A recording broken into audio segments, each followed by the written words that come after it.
Time grinds forward, relentless and unforgiving. We meet our protagonist, Xu Xiaowen, age 24. His eyes reflect a life already full of weariness. He prepares for the daily grind, just trying to get by. His current job is that of a simple delivery rider. He descends from his cramped apartment into the world below. And of course, the landlords are waiting to collect the rent. Kicked out by his parents, he has no other options. A new order pops up, a brief distraction from his troubles. As night falls, he accepts the job, unaware of what's coming. Xu Xiaowen rides through the desolate city streets. Suddenly, a fiery figure blazes past him in pursuit. A thug flees down the alley, mocking the hero's power.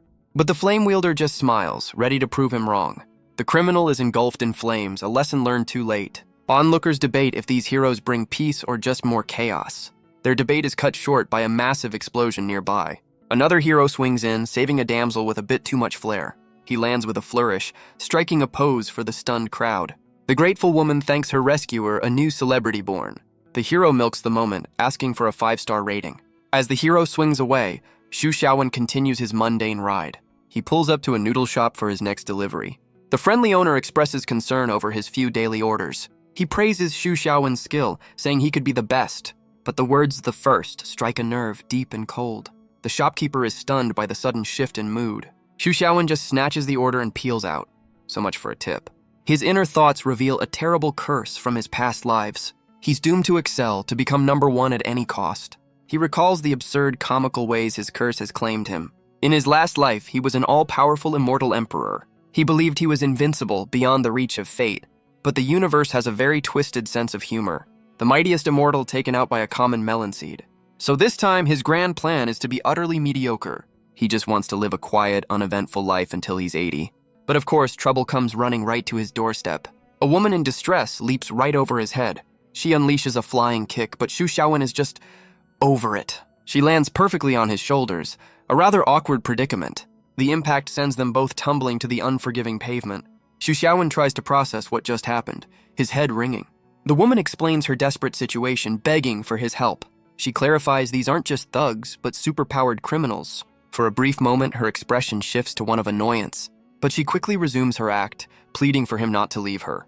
While she fears for her life, our boy is doing financial planning. He coldly tells her he's just trying to stay out of her mess. Stunned, she asks if he can read minds, but he just wants to finish his shift. And right on cue, her pursuer steps out from the shadows, promising pain. He's Lim Kui, a level 4 criminal with frost abilities, here to collect a debt. He scoffs at the sight of Xu Xiaowen, dismissing him as useless. She urges him to escape, but Xu Xiaowen just wants her to get off his bike. Desperate, she grabs his shirt, refusing to let him leave her behind. But our boy is a man of principle, agreeing that debts should be paid. The thug warns him to mind his own business, a suggestion Xu Xiaowen is happy to take. He agrees immediately, leaving the woman utterly speechless at his cowardice. But his simple compliance somehow enrages the thug, who feels disrespected. He declares himself the boss of this area, his frost powers beginning to manifest. Xu Xiaowen sighs, completely over this unnecessary drama. The thug, Lim Kui, is momentarily stunned by his nonchalance. In the blink of an eye, he's left holding an empty shirt. Xu Xiaowen reappears, his patience finally worn thin. He unleashes a devastating kick right to the thug's jaw. The impact is brutal, shattering teeth and drawing blood. Lim Kui is sent flying backward down the dark alley. So much for being the boss of this particular area. But the frost wielder isn't done, summoning an ice shield. He looks up to see a terrifying power ready to devour him. With blinding speed, Xu Xiaowen follows through with his kick. The blow shatters the ice shield in a fiery, devastating explosion. From the thug's perspective, his reign as boss is officially over. But a sudden, urgent thought strikes Xu Xiaowen. His delivery. The woman is stunned that a level 4 user was defeated in one move. As he rushes off, she watches with a newfound intense curiosity.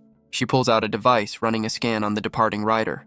The combat effectiveness test returns a single frustrating question mark. She's left completely baffled, wondering who this person could be. But our boy is just thinking about his greedy landlord raising the rent. The sudden demand for 3 months' rent shatters his plans. He crunches the numbers, the weight of his debt settling in. The sheer number of deliveries required is utterly absurd. He's haunted by his landlord's suggestion to get a roommate. Desperate for cash, he posts an ad for a roommate online.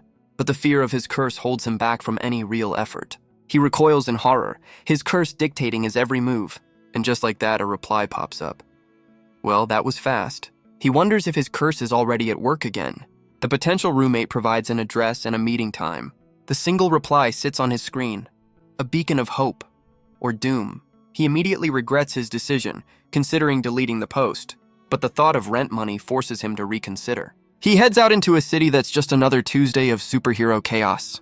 He reflects on his curse, knowing any path could lead to unwanted greatness. He recalls a past life as an artist, just trying to help a friend. But his art was so good it literally broke the internet. And then him. The memory is a stark reminder of why he must remain mediocre. His new goal, survive the day without accidentally becoming the best at anything. He waits for the potential roommate, the meeting now just half an hour away. Xu Xiaowen climbs the stairs, already calculating the profits. He sees this as a blessing, a solution to his money problems.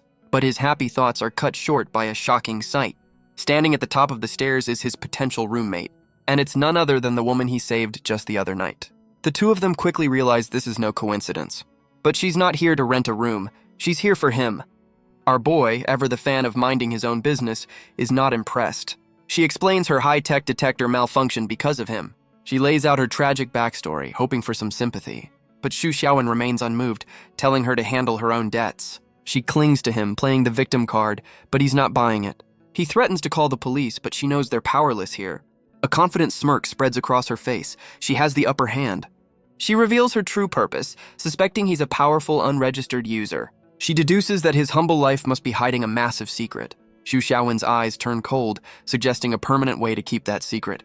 But his threat is completely ignored as she picks out her new room.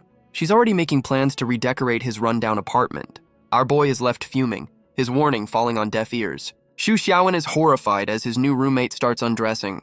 She makes herself comfortable, claiming this is her home now too. He warns her of the risks, but she reveals a surprising truth. He's stunned to learn she's a high-ranking section head. She confirms her title, enjoying his complete and utter shock. A section head in this rundown place? Seems perfectly legitimate? She switches tactics, begging him to take her money and rent her the room. Xu Xiaowen's resolve begins to crumble under the pressure. The sight of the cash is a powerful, undeniable argument. Defeated, he accepts the deal and his chaotic new life begins. Xu Xiaowen is momentarily stunned by her forwardness. She lies back, making a rather tempting, if unprofessional, offer.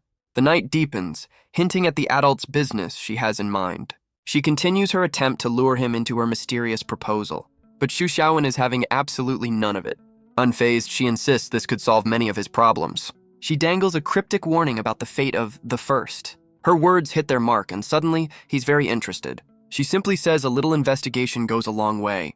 The implication is clear, and he accuses her of stalking him. She explains her job was tracking suspicious subjects just like him. Xu Xiaowen stands firm, refusing to be coerced by her knowledge. He misinterprets her offer, flustered by her suggestive approach. Our boy loses his composure, demanding she stop being so cryptic. But her adult business was simply about making a lot of money. Xu Xiaowen is left completely baffled by the sudden turn of events. She reveals her theory. His power is an unheard-of level 6, and she knows he fears the association's tests would prove he is the first. She offers him a deal, work with her and join without any ranking. But Xu Xiaowen is suspicious, asking why she would help a stranger. She admits her motive is simple and pure, cold, hard cash. She lays out the terms, a base salary plus a 50-50 split on all bonuses. He questions her trust, but she counters with a thinly veiled threat. She frames it as the perfect deal, a win for everyone involved. But their negotiation is cut short by a sudden knock at the door. He moves to answer, expecting his landlord to be on the other side. But standing in the doorway is someone he's never seen before. She introduces herself as Wang Yike, here to answer his roommate Ad. Xu Xiaowen is completely floored by her sudden appearance. She explains she found his address and decided to just show up. Xu Xiaowen tries to play it cool, claiming he just missed her message. He invites her in to see the place if she doesn't mind the mess. Internally, he's just relieved he deleted the post before his curse made it famous. Wang Yike steps inside, taking in her potential new home. She's already sold on the place, asking which room she can claim. But from the shadows of another doorway, a figure emerges. His first roommate appears, asking who's disturbing her peace. Wang Yike is taken aback, wondering if this is the landlord's girlfriend. But the woman is surprisingly welcoming, insisting she rent the room. She introduces herself as Lin Miao Miao, another brand new tenant. Xu Xiaowen suddenly warns the two women to step back. They look on in confusion, unsure what he means. In the next second, the apartment wall is blown to pieces. The women scream in terror as the room is torn apart. Xu Xiaowen explains this is precisely why he told them to move.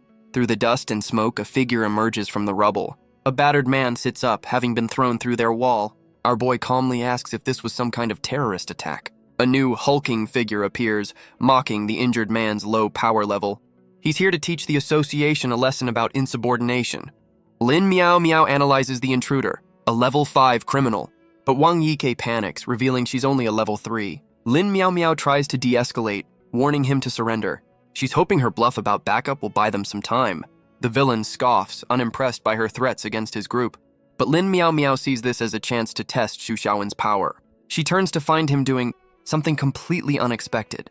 Our boy is calmly patching the hole in his wall. Priorities, people. He reflects that his curse has been far too active lately. He tells the women this is an association problem, not his. Lin Miao Miao grabs his shirt, invoking the classic hero's creed. But Xu Xiaowen coldly replies he's just a junior high dropout. Wang Yike warns them that the hulking villain is getting angry. His crimson aura flares as he prepares to end this. He launches his attack, shattering the floor beneath him. The villain soars through the air, promising death to them all. His fist comes crashing down, but Xu Xiaowen's hand stops it cold. Our boy glances back, his expression one of pure annoyance. Lin Miao Miao can only stare, stunned that she was just saved. The villain declares him the first to ever withstand his punch. Xu Xiaowen wonders if all villains use the same tired script. The hulking brute decides it's time to get serious. He activates his power, encasing his arms in steel. He looms over our boy, asking if he's ever seen hell. Xu Xiaowen deadpans that he used to work there, 9 to 5. Enraged, the villain charges forward with blinding speed. He lands a devastating punch right to Xu Xiaowen's face. But our boy is more concerned about who's paying for the damages. The villain roars that there's no need for repairs if he's dead. Xu Xiaowen's eyes glow, warning him never to speak of death. The villain unleashes a furious barrage of steel-hardened fists. But Xu Xiaowen's expression isn't fear. It's something else entirely. He cries out in horror as his beloved couch is destroyed. The carnage continues, claiming his refrigerator next. A man has his priorities. The brute pauses, admitting Xu Xiaowen's evasive skills are impressive. But our boy is just mourning his broken appliances in a moment of crisis. The villain's final warning is cut short by a hand on his face. Xu Xiaowen shoves him back, calculating the cost of the damages. He sends the villain flying with enough force to leave the planet. The two women can only stare as Xu Xiaowen wonders what to do next. While Xu Xiaowen worries about rent, Lin Miao Miao suspects he has a mind-reading power. She realizes she's stumbled upon a hidden treasure, a powerful new ally. Wang Yike confronts her, amazed that a level 5 was defeated so easily. The injured association member finally speaks, demanding to know who Xu Xiaowen is. Xu Xiaowen calmly asks the man when he regained consciousness. The man admits he was awake the entire time, witnessing everything. Lin Miao Miao panics, realizing her colleague saw everything and knows his secret. They immediately start bickering, because that's what roommates do. Wang Yike observes their argument, realizing they want to keep this quiet. Stepping forward, she offers a solution to their little problem. Wang Yike steps forward, her hand glowing with a strange power. She tells the injured man that he is the one who can defeat Lucas. She places a finger on his forehead, her power flowing into him. Xu Xiaowen and Lin Miao Miao watch, surprised by this sudden turn. The man sits dazed, repeating her words like a mantra. She calmly tells him everything is all right, her power still active. She reveals her solution. She's completely rewritten his memory. Lin Miao Miao identifies the power as hypnosis, a rare and unregistered ability. She knows powers like hypnosis and mind reading are highly valued by the association. Lin Miao Miao smirks, realizing their new living arrangement will be interesting. As Xu Xiaowen attempts some impromptu home repair, Lin Miao Miao asks to be let in. He peeks through the hole to find a trio of suited agents at his door. She introduces herself as Jin Shan, secretary of the association's cleaning section. Surprised by their rapid response, Xu Xiaowen lets them inside. She explains her department is responsible for cleaning up the mess heroes leave behind. The crew gets to work, as Jin Shan congratulates Chief Lin on her success. The hypnotized agent is presented as the hero who defeated the villain, Lucas. Jin Shan is understandably skeptical about this sudden power spike. Lin Miao Miao confirms the story, adding that Xu Xiaowen also provided assistance. Jin Shan accepts the official report, noting the bonus will be paid out shortly. But Jin Shan points out a problem. Wang Yike isn't registered. Lin Miao Miao quickly concocts a story to smooth things over. The story is accepted, and the villain is hauled away. As the crew departs, Jin Shan apologizes for the intrusion. She offers him a business card for any future incidents, but Lin Miao Miao steps in, taking control of the situation. Jin Shan agrees, respectfully addressing her as Chief Lin. With the coast clear, Lin Miao Miao invites him to her room. Business, I'm sure. He then asks Wang Yike if she's still interested in renting the place. She apologizes for the chaos, but he just tells her to settle in. He enters her room, unsure of what to expect from this meeting. Meanwhile, Wang Yike watches from afar, her expression unreadable. Xu Xiaowen cuts to the chase, asking what she wants to discuss. She gets right back to their deal, laying out the registration process. But our boy pushes back, reminding her he never actually agreed. Lin Miao Miao reveals she's already set the wheels in motion. She explains that the association is already suspicious of him. He collapses in frustration, but she calls it a golden opportunity. She then sweetens the deal with a very unprofessional offer. Xu Xiaowen is horrified, reminding her of her professional duties. She laughs it off, claiming it was all just a joke. She clarifies her real motive. She needs his power to pay off her debts. She insists this arrangement is mutually beneficial, a deal he can't refuse. She leans in close, her words and actions blurring professional lines. Overwhelmed, he asks for one night to consider her offer. She agrees, but gives him a strict deadline for the next morning. Defeated, he sarcastically agrees to her terms. What other choice does he have? The door clicks shut, leaving him alone with his thoughts. He finally processes the situation. This isn't a deal, it's blackmail. But as he paces, he admits there's some truth to her words. But his contemplation is cut short by a sudden, unwelcome guest. A strange, steaming spider scuttles across his floorboards. Elsewhere, that same arachnid's bite triggers a horrifying transformation. A human leg twists into a monstrous, thorny appendage. The spider, marked with a heart, is clearly more than just a simple pest. But our boy's solution is decidedly low-tech and very effective. He cautiously lifts the book, disgusted by the green mess left behind. He just complains about the bugs, oblivious to the chaos he just averted. The story shifts, hinting at a new player entering the game. And in a lavish room somewhere else, a desperate man begs for his life. He offers all the money he has, surrounded by her spider minions. But a hand grips his chin, its owner uninterested in wealth. A terrifying spider woman reveals herself, with a much more personal price in mind. Her swarm of arachnids closes in, a tide of clicking legs. She makes him an offer he literally can't refuse. Her plan involves raising a very unique kind of family, but her enthusiasm wanes as she senses his submissive nature. The man, however, seems to have a sudden change of heart. A very, very weird change of heart. Her disgust is palpable. This was not the reaction she was hoping for. She declares him useless, and his pleas for mercy begin all over again. The man's screams are silenced as the spider swarm consumes him. His eyes go blank, reflecting the horrifying green glow of his demise. In moments, only a skeleton remains, a testament to her power. The spider woman stretches, deciding she'll make his home her new lair. She calls upon her babies to help her change into something more comfortable. A tide of arachnids and green energy begins to reshape her form. The swarm envelops her completely in a swirling, magical vortex. She emerges with a new, far more alluring appearance. She notes this form is necessary to avoid scaring off potential prey. With business done, she sends her children out to fetch some takeout. Her swarm of spiders floods out into the city streets. She settles in, ready to begin her twisted version of a vacation. Meanwhile, a news alert warns of a deadly spider infestation. Xu Xiaowen glances over, still focused on his home repairs. Wang Yike finds the timing of the news a little too convenient. But our boy just writes it off as another Tuesday in this crazy city. He then asks Wang Yike why she's not at her association job. Just then, Lin Miao Miao appears, explaining she got the day off. She immediately gets back to business, cornering him about her offer. And by business, she means getting extremely close and personal. Xu Xiaowen is suddenly pulled into a panicked, desperate embrace. Their brief moment of chaos is cut short as they turn to the real problem. Wang Yike bursts out of her room screaming in absolute terror. The floor is a moving carpet of venomous black spiders. Lin Miao Miao springs into action, stomping the pests into oblivion. She yells at Xu Xiaowen to stop standing there and lend a hand. But our boy is completely frozen, a look of pure horror on his face. Lin Miao Miao can't believe it, asking if he's actually afraid of spiders. Apparently, the man who can punch villains into orbit has a tiny, 8-legged weakness. She pleads for his help again as the tide of arachnids becomes overwhelming. He shoves Lin Miao Miao aside, telling her to get out of the way. But she just watches, calmly asking what he plans to do.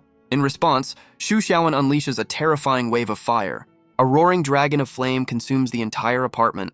Lin Miao Miao can only stare in absolute unfiltered shock. With the spiders gone, Xu Xiaowen declares his eternal hatred for them. Lin Miao Miao's mind races, wondering just how many powers he's hiding. Our boy just smirks, teasing her about her own mind-reading skills. Flustered, she storms off, unable to get a straight answer. She realizes she's dealing with someone far more infuriating than she thought. With the fire out, Xu Xiaowen tells his roommates to clean up as he heads to work. Wang Yike emerges from her room, completely baffled by his nonchalant attitude. But Lin Miao Miao stops him, explaining the city's services are shut down.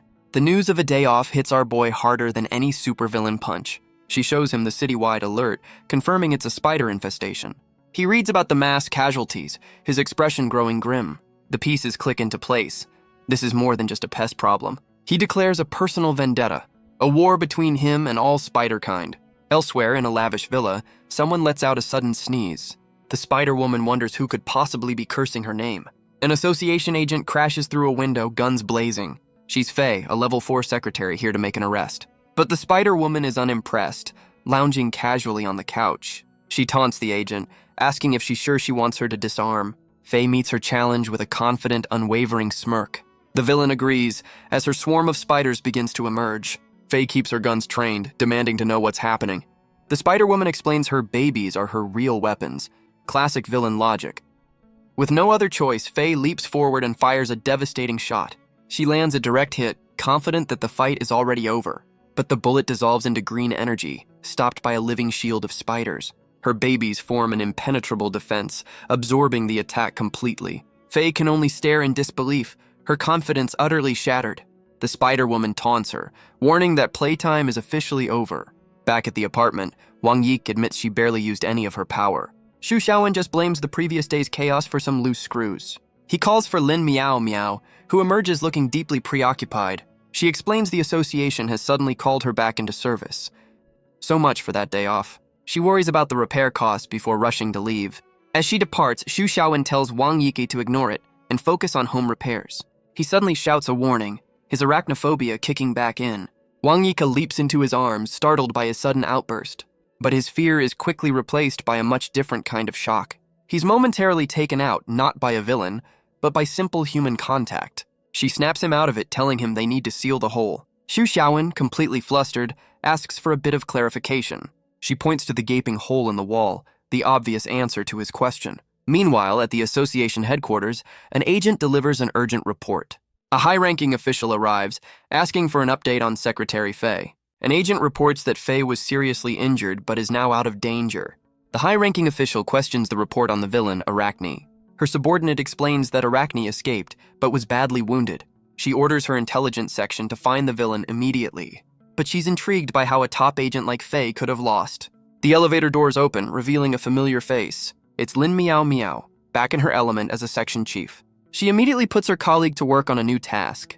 3 days pass and the city is still on lockdown. The spider infestation has only grown worse, spreading fear. A lone rider spots one of the creatures, his day officially ruined. He declares a personal war on the city's spider infestation. With a look of pure hatred, he prepares to eliminate the first victim. And with a single satisfying crunch, the battle begins. Later, back on the job, he arrives at his next delivery location. The door creaks open, revealing a sliver of the world inside. A man answers, asking for the food while munching on a snack. The exchange is brief and the door is quickly shut in his face. As he turns to leave, a notification dings on his phone. He checks the message, his expression turning to one of disbelief. It's a 1-star review, blaming him for spiders in the hot pot. So much for a tip. But then, a moment of pure joy, a 4-star review. He realizes the spiders are helping him avoid his curse of being number 1. He quickly snaps out of it, annoyed that his plan is in shambles. Elsewhere, in a dark alley, the city's true problem festers. The villain Arachne is wounded, cursing the association for her defeat. She calls upon her babies, hoping their essence will heal her. Her eyes glow red as she demands more from her swarm. But she realizes their life force is far from enough. She decides she needs to find a man and drain him completely. In her monstrous form, she begins her hunt through the city. Xu Xiaowen finds himself at a second-hand market, mourning his broken-down scooter. He calculates the cost, another expense he simply can't afford. But his financial woes are cut short by a sudden, chilling presence. A massive bladed leg crashes down just inches away from him. The villain Arachne looms over him, her hunt finally bearing fruit. Our boy is understandably horrified by the giant talking spider lady. She sizes him up, noting he's a bit on the skinny side for her tastes. But she decides he'll do just fine for a quick snack. And suddenly, a memory from a past life flashes through his mind. He recalls being a monk captured by 7 spider demons. Deja vu is a terrible thing. The spider demon tries to tempt the young monk from his sacred path. Her sisters join in, promising him a paradise of earthly delights. But the monk recites his scriptures, trying to resist their allure. His resolve fails and he finds himself their prisoner. The lead demon offers him freedom, but for a very specific price. He braced himself for a test of will, a battle against seduction. But it turns out they just needed a weaving teacher. Seriously. And so, he became the #1 silk weaver in the demon realm. His captors are overjoyed with his masterful craftsmanship. And just like that, his soul is kicked out. Another life, another curse. His beautiful creation was so perfect, it summoned a divine tribulation. Snapping back to reality, he recognizes the familiar form of a spider spirit. Xu Xiaowen puts the pieces together, asking if she's behind the infestation. She scoffs, saying she only eats scum, and offers him a chance for last words. He considers her offer, his mind racing. But his expression hardens, he has nothing to say to her. She makes him a final, crude offer, but he senses the real danger. She explains her venom will give him a painless, hallucinogenic death. How thoughtful. In a flash, something is thrown with blinding speed. The Spider-Woman is caught completely off guard by the sudden attack.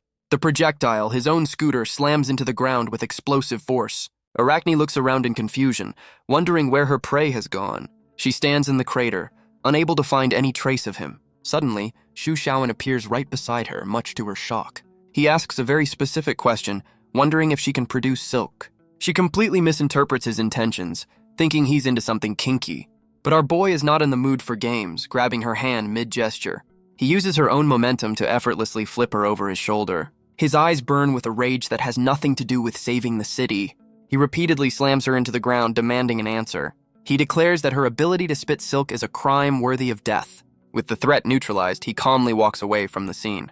But his dramatic exit is immediately ruined by a stray soda can. He kicks it away, furious about being tricked into knitting yet again. As he leaves, an unseen figure watches him from the shadows. Elsewhere, news of Arachne's defeat sends shockwaves through the association. Night falls over the city and over Xu Xiaowen's apartment. Lin Miao Miao returns home, announcing her arrival with a flourish. She explains she just heard Arachne was defeated right in their neighborhood. Xu Xiaowen admits he's the one who did it, all because of a bad memory. Lin Miao Miao lets out a sigh, completely done with his nonchalance. She asks why he wouldn't mention taking on a high-level villain. Our boy just admits that his hatred for spiders was too strong to resist. She hands him his commission for the Lucas fight, explaining the pay is lower. But Xu Xiaowen isn't listening. His eyes are locked on the cash. He immediately declares he's in, his financial woes overriding all other concerns. With the deal sealed, she tells him to report for training on Monday. That night, Xu Xiaowen tosses and turns, his mind racing. He wakes the next morning, stretching as a new day begins. A quiet moment of contemplation before his new life officially starts. But his quiet morning is interrupted by a strange rustling in his bed. He stares at the lump under the covers, wondering if it's a person. With a deep breath, he cautiously lifts the blanket to investigate, and finds a strange woman passed out right next to him. He immediately drops the blanket, his mind struggling to catch up. His curse-addled brain wonders if this is its latest, most bizarre assassination attempt. The woman begins to stir, asking if it's morning already. She sits up, rubbing her eyes and greeting him by name. Xu Xiaowen is completely stunned that this stranger knows who he is. She then throws herself at him, complaining that she's hungry. He demands to know who this strange woman is. She teases him, implying they shared an intimate night together. Xu Xiaowen panics, insisting on his innocence and telling her to leave. Her expression turns sly, hinting that reality isn't always required. The pieces click into place. He asks if she's a powered user. She breaks into laughter, amused by his naive reaction. He finally loses his cool, demanding to know why she's in his home. A fair question. She calmly introduces herself as Wang Yihan. The name strikes a chord, and he asks about her link to Wang Yike. And right on cue, his other roommate appears at the door. Wang Yike stands in the doorway, completely stunned by the scene. She points a trembling finger, assuming the worst about the two of them. Xu Xiaowen frantically denies everything, but Wang Yihan just greets her sister with a smirk. The revelation hits him. These two are actually related. Later, over a very awkward breakfast, he wonders how they could possibly be sisters. Wang Yihan then makes a rather pointed comment about her sister's development. Our boy is just confused, thinking Wang Yiki looks far too young for this conversation. He questions his own eyesight, not seeing the vast difference she's talking about. But Wang Yike proudly declares her sister is the clan leader with a first-class figure. Xu Xiaowen's internal monologue, however, paints a very, very different picture. Wang Yihan explains that the Phantom Clan can change their forms at will. Xu Xiaowen is confused as she explains their origins as dream seducers. This power is actually a rare form of hypnosis, highly sought after by the association. She stretches, eager to get to know her new roommate. Our boy is less than thrilled. She puts a finger to her lips, a silent, playful invitation. A heart-shaped blast of energy flies from her fingertips. It explodes in a puff of pink smoke right at his feet. She strikes a pose, inviting him to enjoy their time together. The history of the Wang clan is revealed, a matriarchy built on power. And Wang Yihan is their most powerful leader in half a century. Wang Yihan is completely flustered by his lack of interest. She leans in close, asking why he shows no reaction at all. Xu Xiaowen just stares back, asking what she expects from him. She wonders if he's just hiding his true feelings for her sister's sake. But our boy calmly schools her on the diversity of human attraction. Her expression darkens, and Wang Yiki grows visibly nervous. She begs Xu Xiaowen to stop talking before her sister gets angry. But he's already moved on, focused on fixing his broken scooter. Wang Yihan refuses to believe any man could resist her charms. Wang Yike can only watch in horror, pleading with her sister to stop. She decides to prove her point, conjuring her hypnotic power. An arrow of pure energy is formed, designed to trap any man. It strikes Xu Xiaowen directly in the back, a perfect hit. Wang Yike looks on in horror, certain that the fight is over. Xu Xiaowen's vision blurs, the world around him fading away. He finds himself in a strange, unfamiliar purple void. Suddenly, he's surrounded by a sea of tempting apparitions. Wang Yihan appears as the queen of this domain, promising no escape. In the real world, Wang Yike panics, fearing for his sanity. But inside the illusion, Xu Xiaowen is just intrigued. Another Tuesday for the immortal emperor. But inside her own mindscape, Wang Yihan finds his calm demeanor unsettling. Xu Xiaowen simply offers her a casual thumbs up. He even congratulates her on the impressive display. So much for seduction. Furious at being mocked, she promises to make him pay for his arrogance. She unleashes her power, commanding the illusion to consume him. Her technique is designed to slowly drain the willpower of anyone trapped inside. A swarm of her previous victims, now mindless puppets, rushes forward. She declares that his annoying attitude has earned him a permanent place in her collection. But Xu Xiaowen just smirks, questioning the very premise of her attack. He coolly states that a child's willpower is the last thing he's ever needed. A strange blue energy begins to form a shield around him. It expands, effortlessly repelling her army of illusions. Wang Yihan can only stare, her confidence completely shattered. He warns her that if this makes him late for a delivery, there will be consequences. She's furious, unable to believe he's worried about work right now. She lunges forward, ready to teach him a lesson in priorities. But she's stunned to find he can use his own powers inside her mind. In the next instant, his hand is wrapped around her throat. A terrifying demonic aura erupts from his body, filling the void. With glowing eyes and a twisted grin, he asks her to guess who he really is. She struggles in his grip, unable to believe he's using his own power here. No human has ever broken free from her mental prison. Xu Xiaowen coolly asks if she's finally figured out he's not human. He tosses her aside, explaining he knows a thing or two about hypnosis. He reveals the only way to trap him is if he allows it to happen. She calls him a monster, realizing the association has no idea what he is. Apparently, she didn't get the memo, gathering her power for another try. She forms a heart, preparing another blast of her hypnotic energy. She threatens him with capture and experimentation by the association. But our boy just asks if she really wants to cast an illusion inside an illusion. She sees this as a rare chance to test her limits against a true monster. But Xu Xiaowen just stands there, inviting her to take her best shot. Wang Yihan is completely baffled by his calm and his cryptic words. He explains he's letting her appear in his own illusion.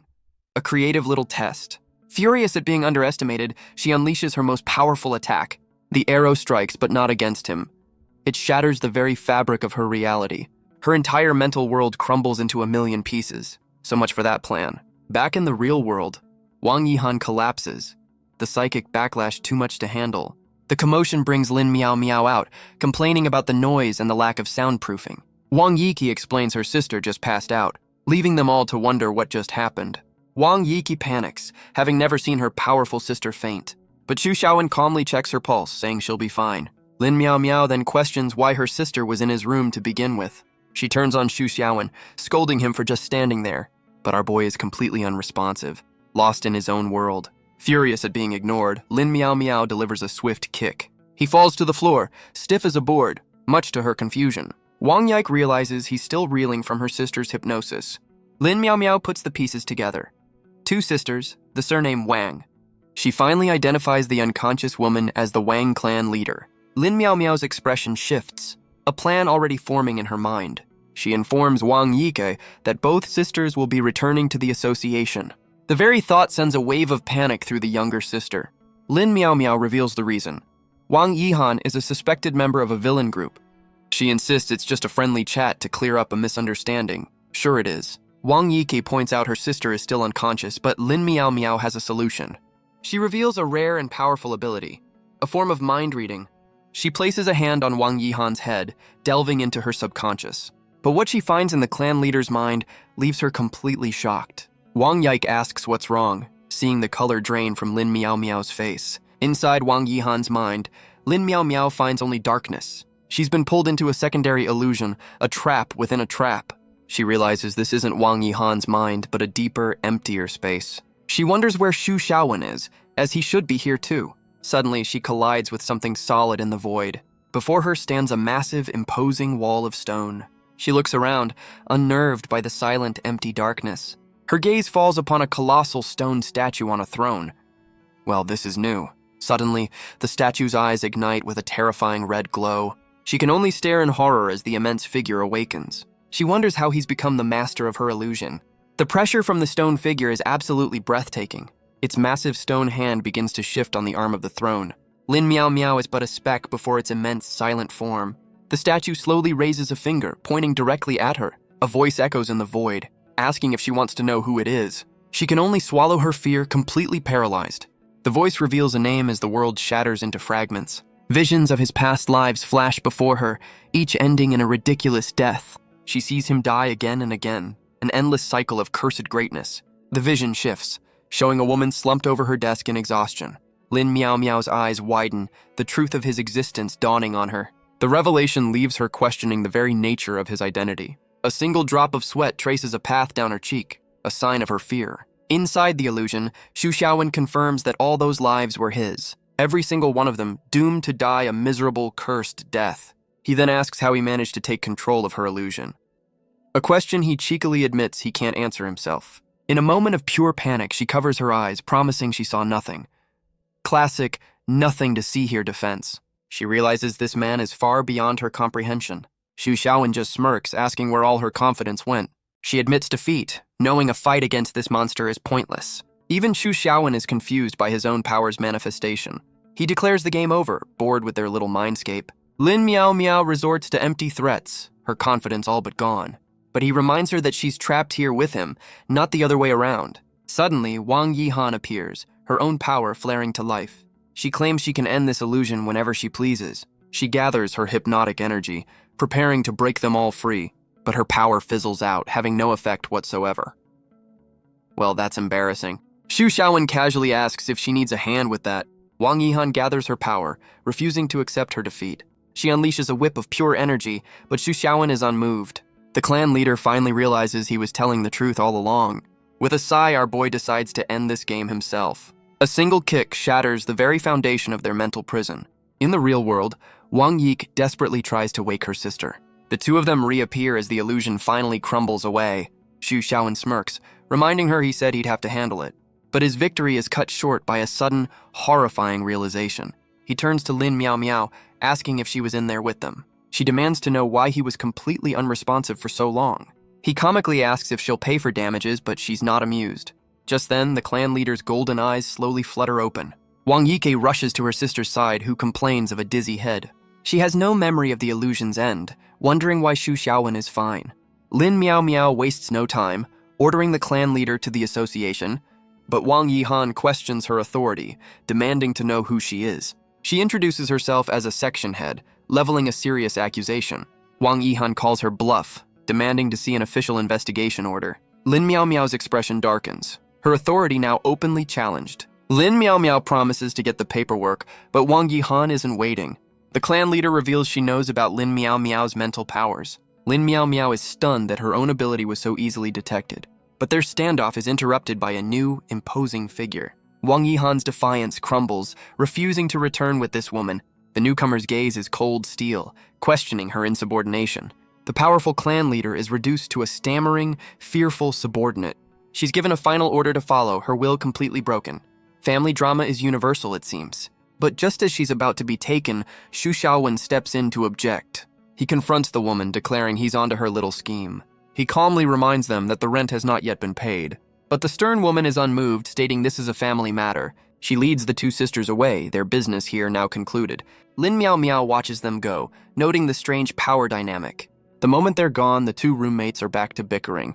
The clock on the wall ticks forward, the morning already half gone. Xu Xiaowen collapses in despair over his still broken scooter. A man has his priorities. Lin Miao Miao blames him for all the chaos, but he refuses to engage. The scene shifts, leaving the apartment's drama behind for now. Elsewhere, a team of suited agents prepares for their next assignment. The woman in charge orders the younger girl to hand over her bag. But it's the older woman who receives a formal, synchronized greeting. She seems completely bewildered by the sudden show of respect. From a window above, Xu Xiaowen watches as they're ushered into a car. A hand suddenly lands on his shoulder. A quiet surprise. It's Jin Shan, who remarks on the shy girl's powerful family ties. She then asks why he'd still bother with deliveries now that he's an agent. The question hangs in the air, leaving our boy completely stumped. He has a sudden, loud realization that his old life might be over. The scene shifts, a proverb hinting at the dangers of a lifelong commitment. A young woman pleads with her attendant, not wanting to be married. But she's told the contract is set, and she has no choice in the matter. Her face darkens with despair, questioning her cruel fate. She gently stops the attendant's hand, a silent moment of decision. The comb is set aside, her protest now over. Her attendant can only offer a comforting embrace, calling it destiny. A voice from outside asks if the second miss is ready for the ceremony. The patriarch's aide announces that the guests have arrived. No pressure. With cold resolve, she agrees to meet them, her fate now sealed. She walks down the long hall, a lonely figure heading toward her future. The aide informs her the wedding is set, but she questions the sudden rush. He warns that the date is final, unless an accident should occur. She accepts her fate with a quiet, somber resignation. But she adds a cryptic note reminding him that accidents do happen. An attendant announces her arrival as she steps into the main hall. A woman lounging nearby compliments her, finding her despair much more appealing. A slow, deliberate clap echoes through the silent room. A man in a suit offers his cold, calculated approval of the arrangement. He approaches her, his gaze assessing her like a piece of property. He stands behind her, a possessive shadow looming over her future. The woman mocks their old-fashioned views on marriage and family. The young bride-to-be clenches her fists, her humiliation complete. But the woman's golden eyes show nothing but cold amusement. The aide explains this is about securing the family's future generations. She declares herself satisfied with the product and the upcoming wedding. She offers a hand, sealing the deal with a triumphant smirk. The aide accepts, their business transaction now officially complete. The second miss asks to be excused, unable to bear it any longer. The woman dismisses her with a casual wave, already bored. She explains away her sister's behavior as simple shyness. The two men finalize the details of their new alliance. The second miss reflects on a life lived as a tool for her family. She collapses in a hidden courtyard, her despair finally taking over. Tears stream down her face, a silent protest against her fate. But even in her sorrow, a spark of defiance remains. A voice cuts through her grief, pointing out her makeup is smudged. "Real smooth, buddy." She looks up in shock, her golden eyes meeting a familiar face. In a moment of pure confusion, she asks how Xu Xiaowen got in. He calmly explains he just walked right past security. Apparently the words "delivery boy" are the ultimate master key. Her composure shatters, her shock written all over her face. She frantically tells him he can't stay here, her eyes darting around. Grabbing his hand, she tries to pull him away, fearing her sister's wrath. She promises to lead him out, begging him never to return. But Xu Xiaowen stops her, asking why she was crying in the first place. Her eyes well with tears again, the question hitting its mark. A sudden rustle from the nearby bushes cuts their conversation short. She freezes, pulling him close as she asks who's there. A man in a formal uniform steps out, asking about the second Mrs. Guest. It's the aide, Uncle Xu, who claims he was just watering the plants. "Sure you were, buddy." The aide's gaze falls upon their intertwined hands, a silent accusation. He asks if this is the real reason she's refusing her arranged marriage. He points directly at Xu Xiaowen, the supposed source of all this drama. Wang Yike frantically denies any connection, trying to shield him from trouble. The aide sizes up our boy, noting his simple clothes and delivery uniform. And suddenly, a light bulb goes off in his head, a very, very dim light bulb. He launches into a dramatic tale of forbidden love between a noble lady and a poor boy. Wang Yi can only listen in horror as he constructs an entire soap opera on the spot. But Xu Xiaowen just squeezes her hand, deciding to play along with the absurd story. He turns to her, asking if she's willing to fight for their eternal love. The aide puts on a show of tears, feigning reluctance. Xu Xiaowen is completely unimpressed by the over-the-top drama. The aide declares he must follow the script of this tragic romance. Wang Yike frantically tries to explain he's just her landlord. But the aide is committed, vowing to test Xu Xiaowen's sincerity. This guy watches way too much TV. Our boy tries to de-escalate, reminding him he's just a delivery guy. The aide points out that no ordinary writer could get in here. With his patience gone, he lunges forward in a blaze of fire. But in a flash, Xu Xiaowen vanishes from the spot. The aide is left stunned, unable to comprehend the boy's speed. But his fiery fist is caught mid-swing. Xu Xiaowen pins him to the ground, offering some life advice. The aide's flames rage, but they can't break the boy's grip. The attack backfires, sending the aide flying backward. Our boy just steps forward, completely unfazed by the heat. He calmly reminds the man that he warned him to take it easy. He notes that this family seems to have a listening problem. The aide asks which clan he belongs to, but Xu Xiaowen claims none. He sighs, frustrated that no one believes he's just a delivery boy. The aide introduces himself as a level 5 user, now completely humbled. The aide sees a worthy opponent ready for a real fight, but Xu Xiaowen calmly tells him he has no desire to fight. The aide is stunned, asking if the boy can read his mind. Xu Xiaowen confirms he can, but denies it's a psychic power. The aide's patience snaps, taking the boy's words as mockery. But in the next instant, his eyes go blank with shock. He turns, stammering the name of the second miss. Wang Yike stands over his unconscious body, offering an apology. Xu Xiaowen can only watch, surprised by this sudden turn. She hoists the man over her shoulder, telling Xu Xiaowen to escape. She tells him to follow the path and get out of here fast. But Xu Xiaowen asks why she isn't leaving with him. She hesitates, unable to meet his gaze as she tends to the aide. She explains that she can't leave, her wedding is next month. Our boy's first thought, of course, is about the rent money. She tells him not to worry, admitting she was the one who broke their contract. Overwhelmed, she begs him to go, insisting he owes her nothing. But her words seem to have the opposite effect on him. He turns away, agreeing to leave her to her fate. But as he walks away, a new voice commands him to stop right there. The voice belongs to Lin Miao Miao, making a rather dramatic entrance. Wang Yike is stunned to see her other roommate has arrived. Lin Miao Miao grabs his shirt, asking if he was just going to leave. She complains about the trouble she went through to find this place. She threatens to report him, but he tells her to keep her voice down. Meanwhile, Wang Yike is touched, thinking he came all this way for her. The two roommates trade insults, their partnership off to a fantastic start. Xu Xiaowen realizes his curse may have found a new favorite weapon. He ignores her, turning to Wang Yike with a simple offer. His words leave her completely speechless, a single tear forming in her eye. He gives her one last chance, an ultimatum that will seal her fate. Wang Yike hesitates, the weight of her entire life hanging on this one decision. Her resolve finally shatters and she screams out her refusal to be a pawn any longer. With tears in her eyes, she begs him to take her away from it all. Xu Xiaowen quickly covers her mouth, his mind flashing to a bizarre anime parody. He internally apologizes for getting too emotional, a very strange time for a tangent. Lin Miao Miao steps in, offering a deal that involves free rent and a new life. Wang Yike looks at the outstretched hand, a lifeline from an unlikely source. With a quiet word of thanks, she accepts their help, her choice finally made. But when asked for a plan, our boy admits he has absolutely no idea what comes next. A true leader. Lin Miao Miao smirks, questioning his lack of a foolproof plan. He claims he was just checking on a tenant, sending her into a rage. He turns to Wang Yike, telling her to come home with him. But she hesitates, worried about the family she's leaving behind. Xu Xiaowen's words cut deep, telling her Atul has no home. His statement leaves her completely stunned, the truth hitting its mark. Lin Miao. Miao pulls her close, promising they'll figure it out together. With their escape successful, the trio heads off in search of noodles. Priorities. But from the bushes, a hand emerges, their escape not as clean as they thought. The aide cries out in despair, his dramatic performance far from over. The aide lets out a long, theatrical sigh. He dabs his eyes, remarking that the second miss finally has a friend. Later, he reports his failure to the family's matriarch. But Wang Yihan just mocks his definition of incompetence. He reaffirms his loyalty, trying to salvage his dignity. She laughs it off, telling him it was only a joke. But the aide vows to retrieve Wang Yike, his resolve hardened. Wang Yihan tells him to wait, questioning if he's fine with her living outside. She wants to see if this new man in her sister's life is truly determined. Her sister's newfound defiance has finally made things interesting. She struggles to recall the illusion. Certain Xu Xiaowen is the cause. Her golden eyes narrow as she orders her aide to stand down. The aide respectfully agrees, acknowledging her as the clan's patriarch. He then takes his leave, closing the door behind him. But her quiet moment is interrupted by a hulking, uninvited guest. Without hesitation, she launches a banana like a deadly projectile. But her attack is casually caught and consumed in a single bite. She questions the man, Gulu, on his unannounced arrival. The massive man stands before her, his presence filling the room.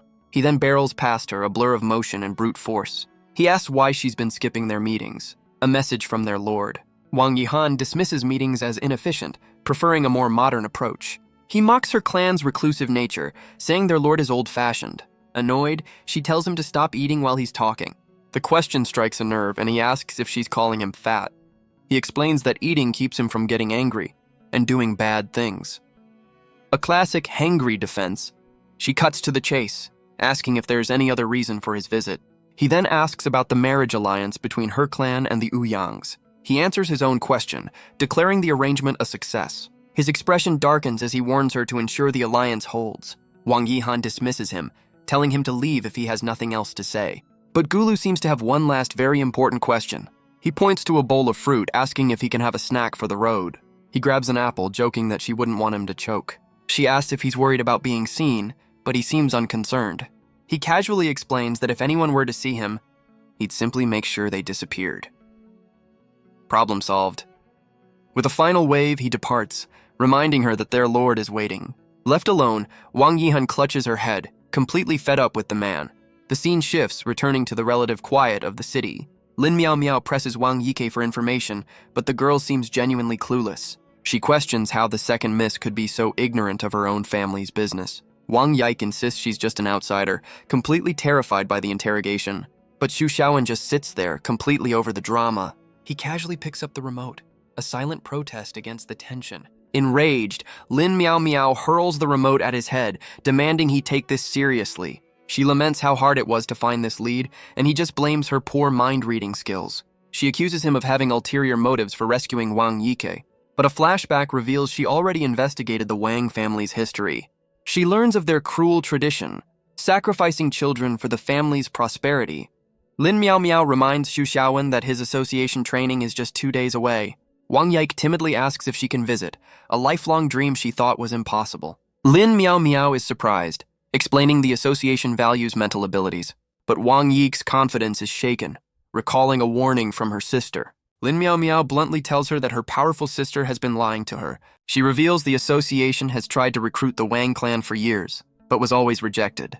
A flashback shows Wang Yihan dismissing her sister's power as useless. She was told to just stay home, her dreams crushed by her own family.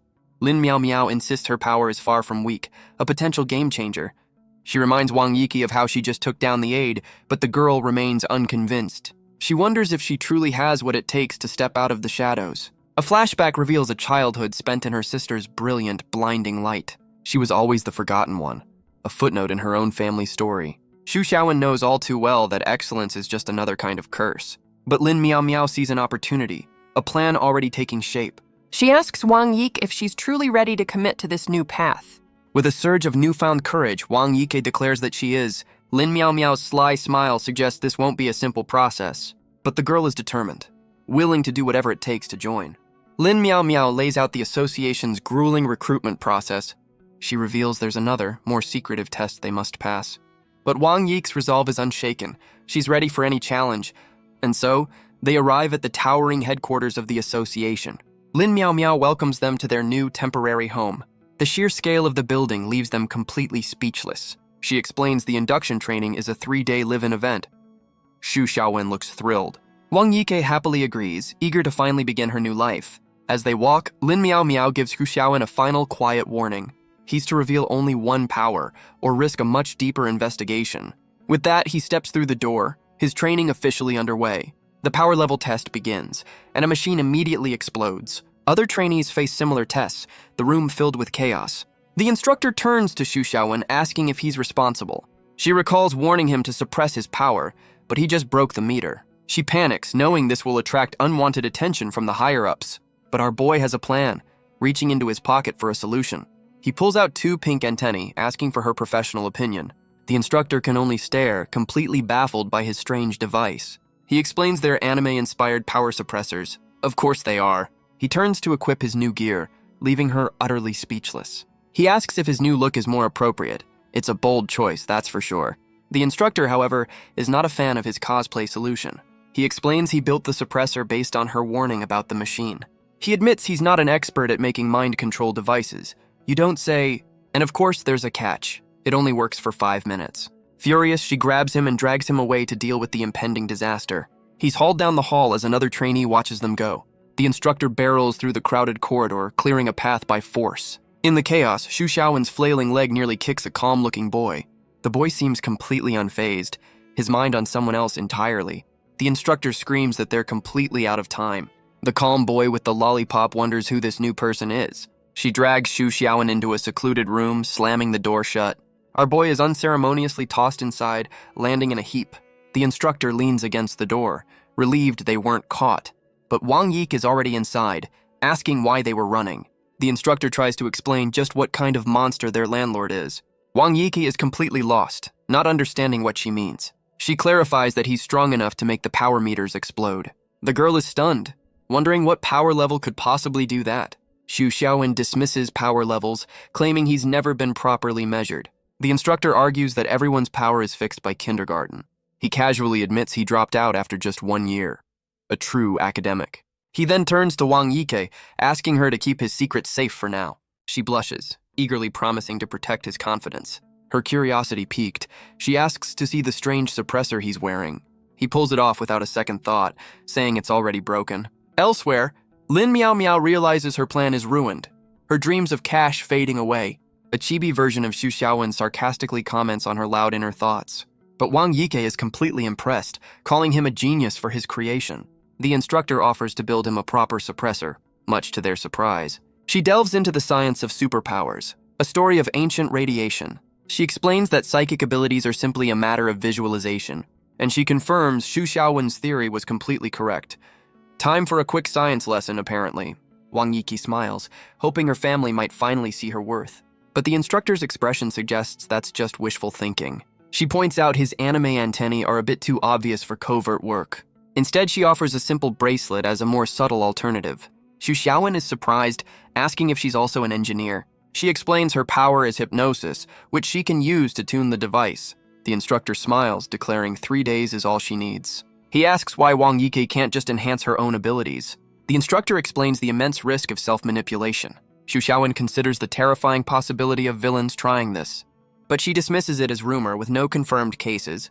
Yet, he points out that psychopaths would inevitably try to break the rules. He theorizes it's a shortcut to leveling up, a dangerous temptation. She admits her department has no leads, but promises to investigate. With the lesson over, she tells them to get the suppressor made, fast. The conversation ends, leaving them with a new, dangerous idea. The instructor smiles, confident that her creation will do the trick. She hands him the finished product, a simple, unassuming bracelet. Xu Xiaowen puts it on, asking if they should give it a test run. And right on cue, Lin Miao Miao appears with a brand new power meter. The device registers him as a stable, if slightly wobbly, level 4. The instructor apologizes, admitting she's still fine-tuning the frequency. But Lin Miao Miao is thrilled, thanking her for the invaluable assistance. Her inner thoughts reveal her true motive. Her personal cash machine is safe. Enraged at being called out, she accuses him of snooping in her mind. With the test complete, she tells him it's time to report for induction. Lin Miao Miao tells Wang Yike to wait in her office, separating the 2 new recruits. Wang Yike offers a bright smile and some final words of encouragement. Her innocent cheerfulness catches him off guard, a rare moment of warmth. Lin Miao Miao then leads him to the official onboarding office. He takes in the scene, a little surprised by the mundane setting. The first window is closed, a classic sign of bureaucratic efficiency. He looks at the long, diverse line of recruits, noting it looks just like any other government office. Lin Miao Miao questions his surprise, and he quickly plays it cool. He mentally scolds himself for expecting something more dramatic. So much for a secret agent vibe. She points him to the correct line, telling him to queue up for his training level assessment. She gives him one last piece of advice. Try to act a little more normal. But our boy is already disappointed by the distinct lack of magic and robots. He internally complains that this high-tech agency looks just like a bank. The recruit ahead of him is called forward, a young man named Yuan Jie. The official notes his excellent scores, questioning his choice of the intelligence section. But Yuan Jie is unwavering, confirming his decision without hesitation. His paperwork is stamped, and he's assigned to his training room. As the previous recruit departs, it's finally Xu Xiaowen's turn. The official recognizes his name as Chief Lin's promotion, but is confused by his status. Xu Xiaowen calmly clarifies that he's only here on a part-time basis. The official stares him down, a long, silent moment of assessment. With a heavy sigh and a stamp of red ink, he's assigned a room. Xu Xiaowen walks away, sensing he was just being sized up. He's immediately waved down by Lin Miao Miao, his ever-present handler. She asks about the interrogation, and he explains they questioned his part-time status. She confirms he followed her script, a crucial part of her grand plan. He tells her he stuck to the story, just as she'd instructed, and with that, the official simply let him go. No further questions asked. Lin Miao Miao is relieved, explaining those clerks are sharper than they look. But Xu Xiaowen's mind is on the next hurdle, the training, and its dreaded performance tests. She assures him the training isn't a test so he can relax. She lays out the schedule, one interesting test and one boring combat trial. Xu Xiaowen is completely unimpressed by her vague and unhelpful description. She insists he should just experience it for himself, calling it a rare opportunity. With that, she tells him she's off to handle Wang Yik's arrangements. She waves goodbye, leaving him to fend for himself for the next 3 days. He sighs, realizing he's in deep, just as a voice tells him to move. He stands alone in the polished hall, a fish out of water. He turns around, a flicker of recognition in his eyes. He looks up at a hulking figure, asking if he's looking at a minotaur. First day of school is always fun. The horned man snaps at him, annoyed by the unwanted attention. But Xu Xiaowen just apologizes, letting the man pass without a fight. He watches him go, realizing this place is full of all sorts of characters. His only real question is whether those horns were a power or just a bold fashion choice. He calls the elevator, ready to begin his first day of training. He steps inside, his sandals a stark contrast to the formal setting. The doors close, reflecting his bored expression back at him. The car fills with other recruits, and a woman asks him to press her floor. He obliges, selecting the 13th floor on the panel. The elevator arrives, and the doors slide open to their destination. As the recruits step out, the difference in style is immediately apparent. A flamboyant man in a period costume stops to take a quick selfie. Another recruit watches him, sensing they're destined to be in the same class. He arrives at his assigned room number 1302, and just as he predicted, the flamboyant swordsman is right there with him. The man offers a charming smile, ready to make a new friend. He introduces himself with a ridiculously long name and a shower of roses. He's Edward, a level 4 user with a flair for the dramatic. But his attention is suddenly drawn to another familiar face in the hall. He welcomes Xu Xiaowen, thrilled they'll be classmates from now on. A new recruit, Yuan Jie, greets them from inside the room. The class is a mix of powerful users, including 2 martial artist twins. The other recruits offer a simple greeting to the imposing Yuan Ji. But Edward makes a much grander entrance, introducing himself as a prince. He offers a list of nicknames, none of which Xu Xiaowen will ever use. An off-screen instructor tells them to pick up their training schedules. Xu Xiaowen steps forward to grab the itinerary for the next 3 days. But as he reads the document, his expression begins to change. He's left completely speechless by the contents of the schedule. It's a list of mind-numbing lectures, not the hero training he expected. He finally understands Lin Miao Miao's definition of interesting. He finds an empty desk, his new reality setting in. He knows he has to find a way to survive this academic nightmare, but Yuanji approaches, pointing out he's the last to introduce himself. Xu Xiaowen offers a simple introduction. A former delivery man. Yuanji smiles, admitting he was a student who dropped out. Our boy is immediately suspicious of this attempt to build rapport. Just then, a new instructor enters, calling the class to order. Her eyes narrow, recognizing a familiar face in the crowd. And Xu Xiaowen recognizes her too. Jin Shan from the cleaning section. Jin Shan begins the class, announcing they have some required reading. She claps her hands, signaling for the materials to be brought in. A cart groans under the weight of a mountain of rulebooks.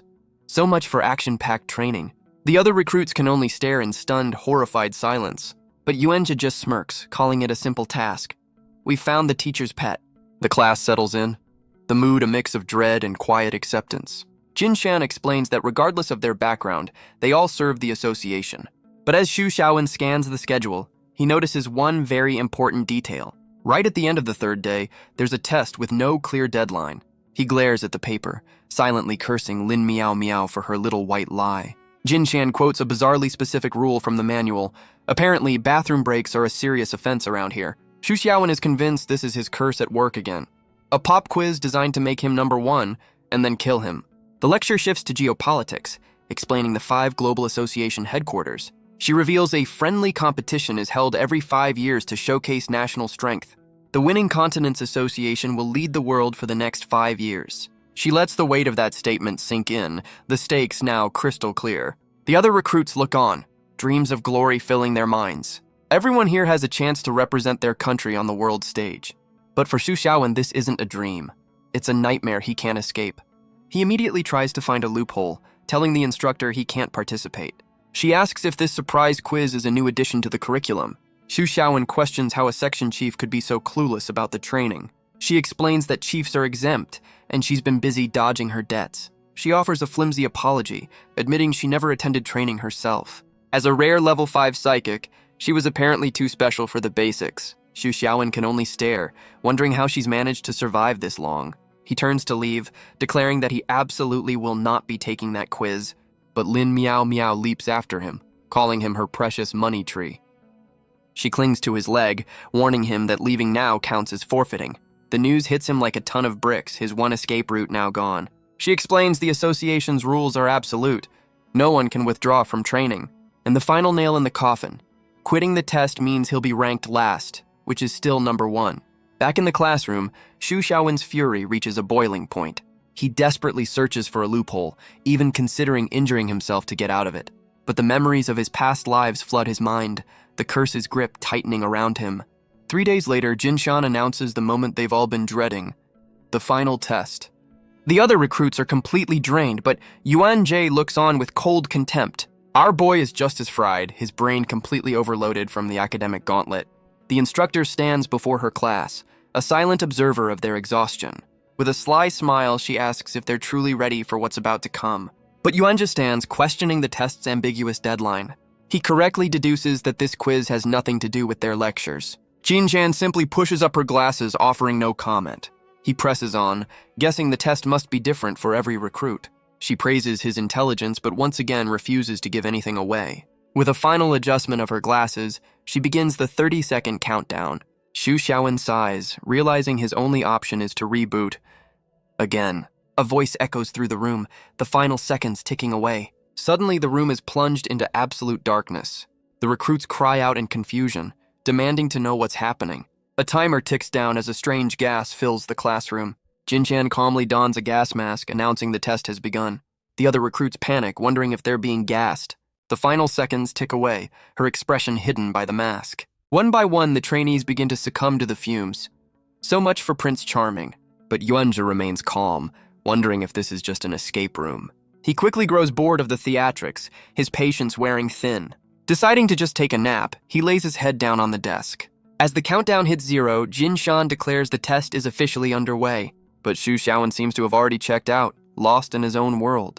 Xu Xiaowen slowly comes to, wondering how he lost consciousness. He looks around the unfamiliar room, his classmates scattered around him. Wenjia deduces they were all transported here after being gassed. He notes the labeled doors, realizing this is a secret off-the-books location. The sterile, identical rooms suggest a carefully constructed maze. One of the younger recruits is already complaining, asking for a computer. The martial artist twins scold him for his terrible timing and priorities. Suddenly, a screen flickers to life and a voice asks if they can be heard. The disembodied voice confirms the audio is clear, and the test can begin. Yuanjia realizes they're trapped in a fishbowl, their every move being watched. The voice introduces itself as the jury for this little test. A motley crew of judges appears on screen, welcoming the new recruits. The rules are simple. Quitting the quiz means quitting the association for good.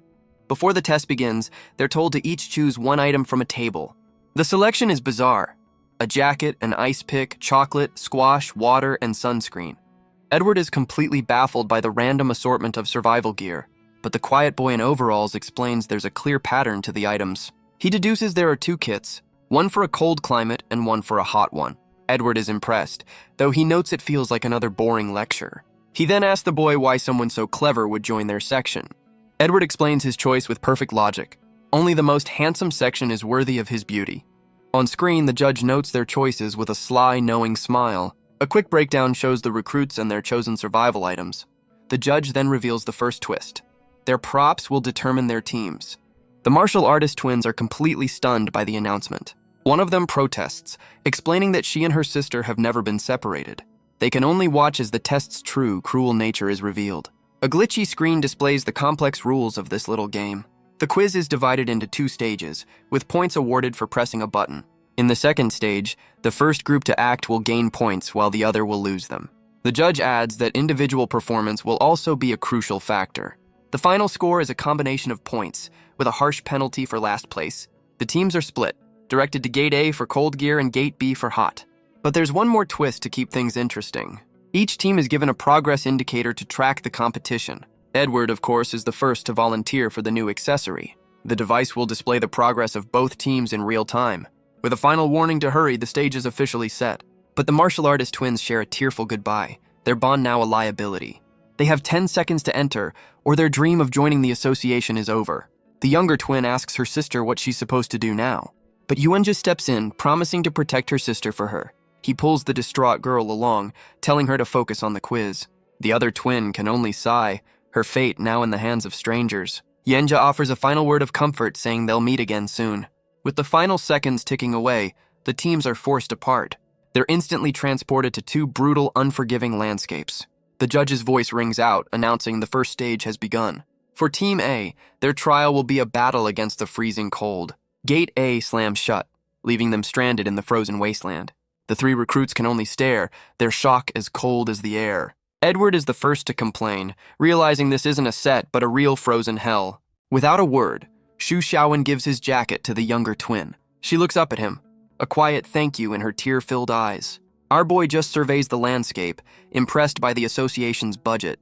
He wonders what kind of trial the other team is being forced to endure. As Edward shivers, the girl offers him the jacket, a gesture of shared survival. But the prince strikes a pose, declaring a gentleman never lets a lady freeze. Xu Xiaowen cuts in, telling them to get moving before they all become popsicles. He then gives a grim lecture on hypothermia, a real party starter. Edward voices their frustration, asking how they can proceed without instructions. He demands a target, a clue, anything to guide them through this frozen hell. But Xu Xiaowen realizes their goal is simple: find a way to the second stage. He knows the jury is watching, analyzing their every move from the shadows.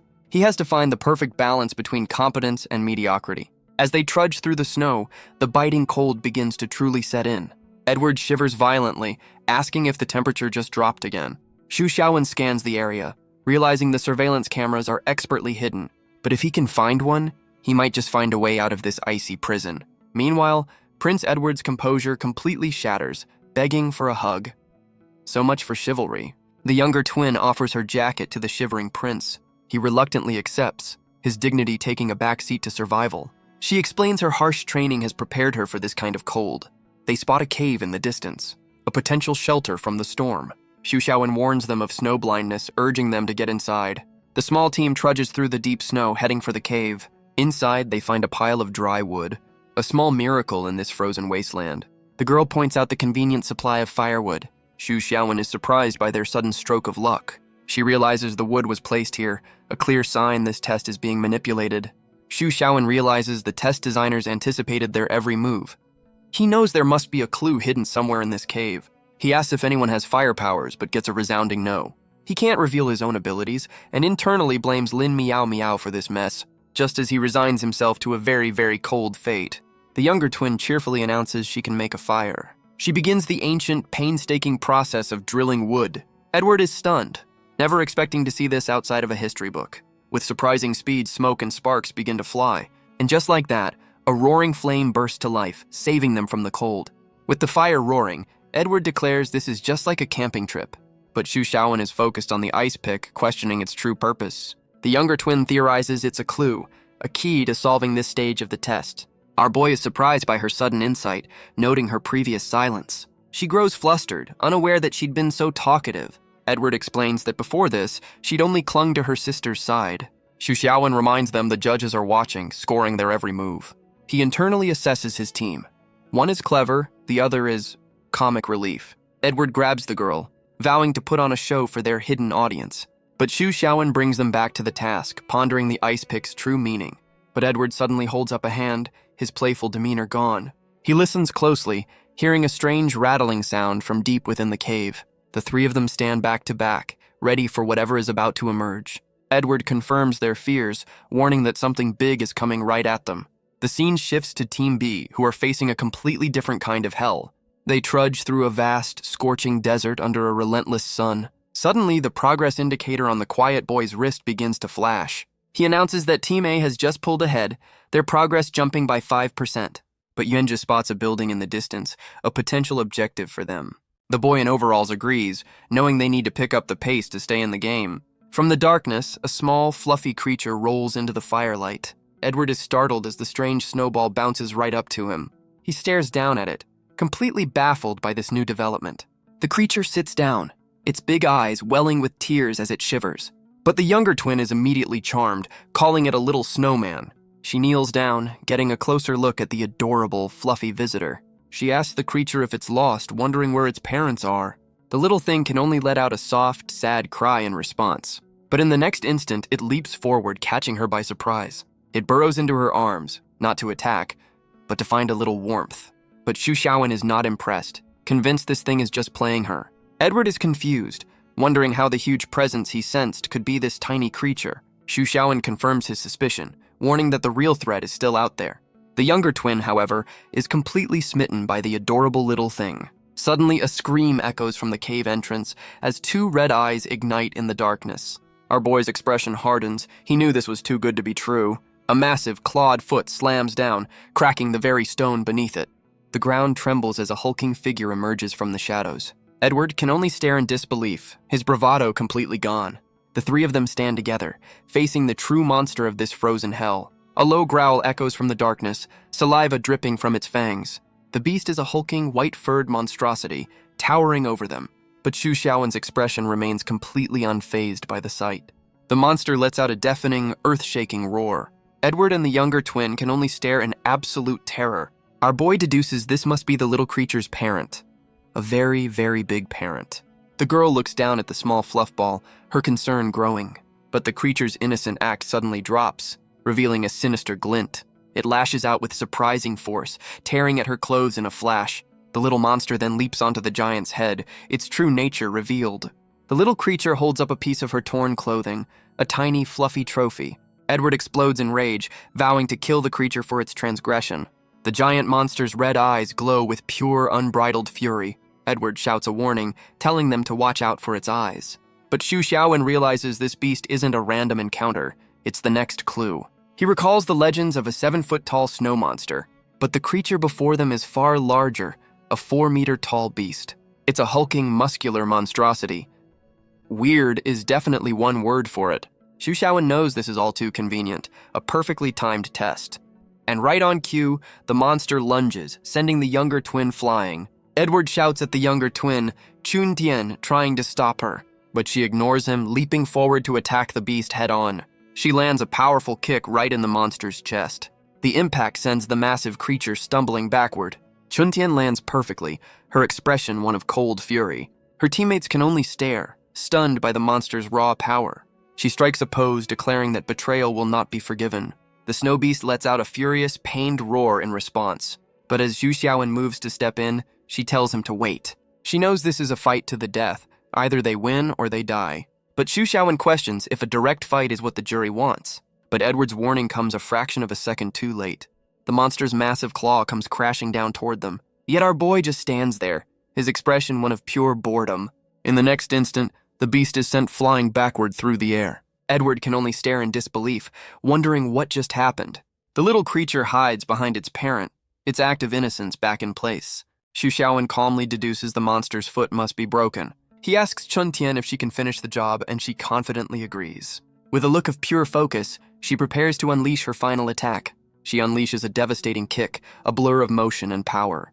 With a furious cry, she puts all her strength into the blow. The attack connects, sending the beast reeling backward. It crashes to the ground in a cloud of snow and debris. Edward can only scream, his mind completely blown by her power. He asks Xu Xiaowen what just happened, as Chun Tian sways dizzily. He questions if the monster was really injured or just scared off. Edward compares the beast to a starter-level video game enemy. Xu Xiaowen agrees, saying they should focus on finding the real clues. Edward realizes the clue must be connected to the tiny, deceptive creature. Xu Xiaowen and Edward are left completely baffled by the sudden victory. But Edward quickly recovers, praising Xu Xiaowen while forgetting his own name for a second. He strikes a pose over the fallen beast, giving his full, ridiculous royal title. The little creature hides behind a rock, its innocent act back in full force. but Xu Xiaowen looms over it, ready to find out what secrets it's hiding. He wonders aloud where the clue could possibly be on this tiny thing. Edward and Chuntian suggest a more invasive approach, morbidly curious about its anatomy. The creature shivers in terror, its big eyes welling with tears. But Xu Xiaowen kneels down, offering it one last chance to cooperate. And just like that, the helpless creature pulls out a small, ornate key. Xu Xiaowen holds up the key, sarcastically complimenting the creature's eyesight. With the monster defeated, the team finally makes their way out of the cave. The progress indicator on Edward's wrist flashes with a sudden update. Edward praises Xu Xiaowen for the incredible punch that took the beast down. But from a hidden control room, the judges watch their every move. One of them remarks that this particular group is proving to be quite interesting. But the calm boy with the lollipop knows it's Xu Xiaowen who's the real wild card. The scene shifts to the scorching heat of an endless desert. Here, Team B continues their grueling trek through the unforgiving sand. The other twin worries their destination is just a mirage, a cruel trick of the light. The boy in overalls explains the science behind desert mirages, but the older twin is far less interested in a lecture than the crushing heat. The boy confirms that after an hour of walking, the town must be real. Yenja urges them forward, their only hope for shade now in sight. But the older twin can't take the oppressive heat any longer. She decides a change of clothes is in order, right here in the desert. She stands in a much cooler, if significantly less practical outfit. With that, she sits down, declaring it's time for a break. A bold move in a timed test. The boy warns her that exposing skin will only make her dehydrate faster, but she insists her martial arts training has prepared her for this. She's surprised by his stamina, telling him to get up. He checks the tracker. Team A is already pulling ahead. The older twin complains, but the boy insists the town is their only lead. But a new danger emerges from right beneath his feet. Yenja shouts a warning, telling him to freeze. The boy looks on, completely unaware of the threat. In a flash, a blast of energy neutralizes the scorpion. Wenja holds the last of his power, his reflexes saving the day. He identifies the creature as a highly venomous desert scorpion. He explains they're lucky. At night, these things are a nightmare. The boy in overalls recalls a terrifying fact about scorpions. His teammates share his look of dawning, absolute horror. The older twin realizes they're not dealing with just one. From beneath the sand, more of the creatures begin to emerge. A massive, chittering swarm boils up from the desert floor. The boy realizes time is accelerated here. Night is falling fast. Yenja shouts for them to make a run for the distant town. They sprint through the sea of venomous creatures, because one venomous bug is never enough. But Yuenja's patience has finally reached its limit. He stops, declaring he'll thin the herd before they go any further. Wenja's hand crackles with a brilliant blue energy. He unleashes his power, a storm of raw force erupting from him. With a furious cry, he prepares to wipe them all out. A massive shockwave of energy blasts outward from his body. The scorpions are torn apart, their carapaces shattering. But the boy in overalls shouts for him to stop his attack. He warns that this will only make the swarm more furious. But as Yuenja runs, he feels the ground begin to give way. He realizes something else is moving just beneath the sand. Because of course there is. The team makes a desperate final sprint for the safety of the town. But just as they reach the town's edge, the swarm suddenly stops. The older twin is confused, wondering why they're no longer being chased. Wenja realizes the creatures seem to fear entering the town. But the real threat was never the swarm. It was what lay beneath. A massive armored claw erupts from the cloud of sand. The team can only stare as a monstrous scorpion king appears. So much for a simple pest problem. Wenja realizes this is another test, another push toward the town. He knows the jury is forcing their hand, herding them like cattle. Entering the town means falling right into the test maker's trap. But staying out here means facing an endless, venomous tide. The boy in overalls explains that fighting is a losing battle of attrition. He concludes their only real option is to retreat into the town. The older twin and Yuanji prepare for a fight, ready to take on the beast. But the boy wonders what choice the jury is actually testing here. His eyes narrow, a plan finally clicking into place. He suddenly bolts for the town, deciding it's better to regroup than die. From a hidden control room, the judges watch the team's desperate escape. The calm boy with the lollipop asks one of the judges about his interest. The mustachioed judge scoffs, knowing the obvious answer is never the right one. Another judge tells him to calm down, noting this group is finally getting interesting. The judge with the lollipop watches, musing that this test is more like a variety show. Before them stands a crude wooden sign, promising the next clue is inside the temple. The older twin questions the sign's sloppy writing, wondering if it's all a trick. But the boy in overalls knows this is part of the plan. Exhaust them, then lead them into a trap. He smirks, deciding to walk right into it since the judges clearly want a show. He recognizes the classic strategy, a clear invitation into the lion's den. The older twin dismisses the danger, confidently leading the way inside. The boy in overalls jokes that once inside, they'll be like turtles in a jar. Elsewhere, another recruit laughs, amused by their predicament, but his expression darkens as he promises this test will be their last.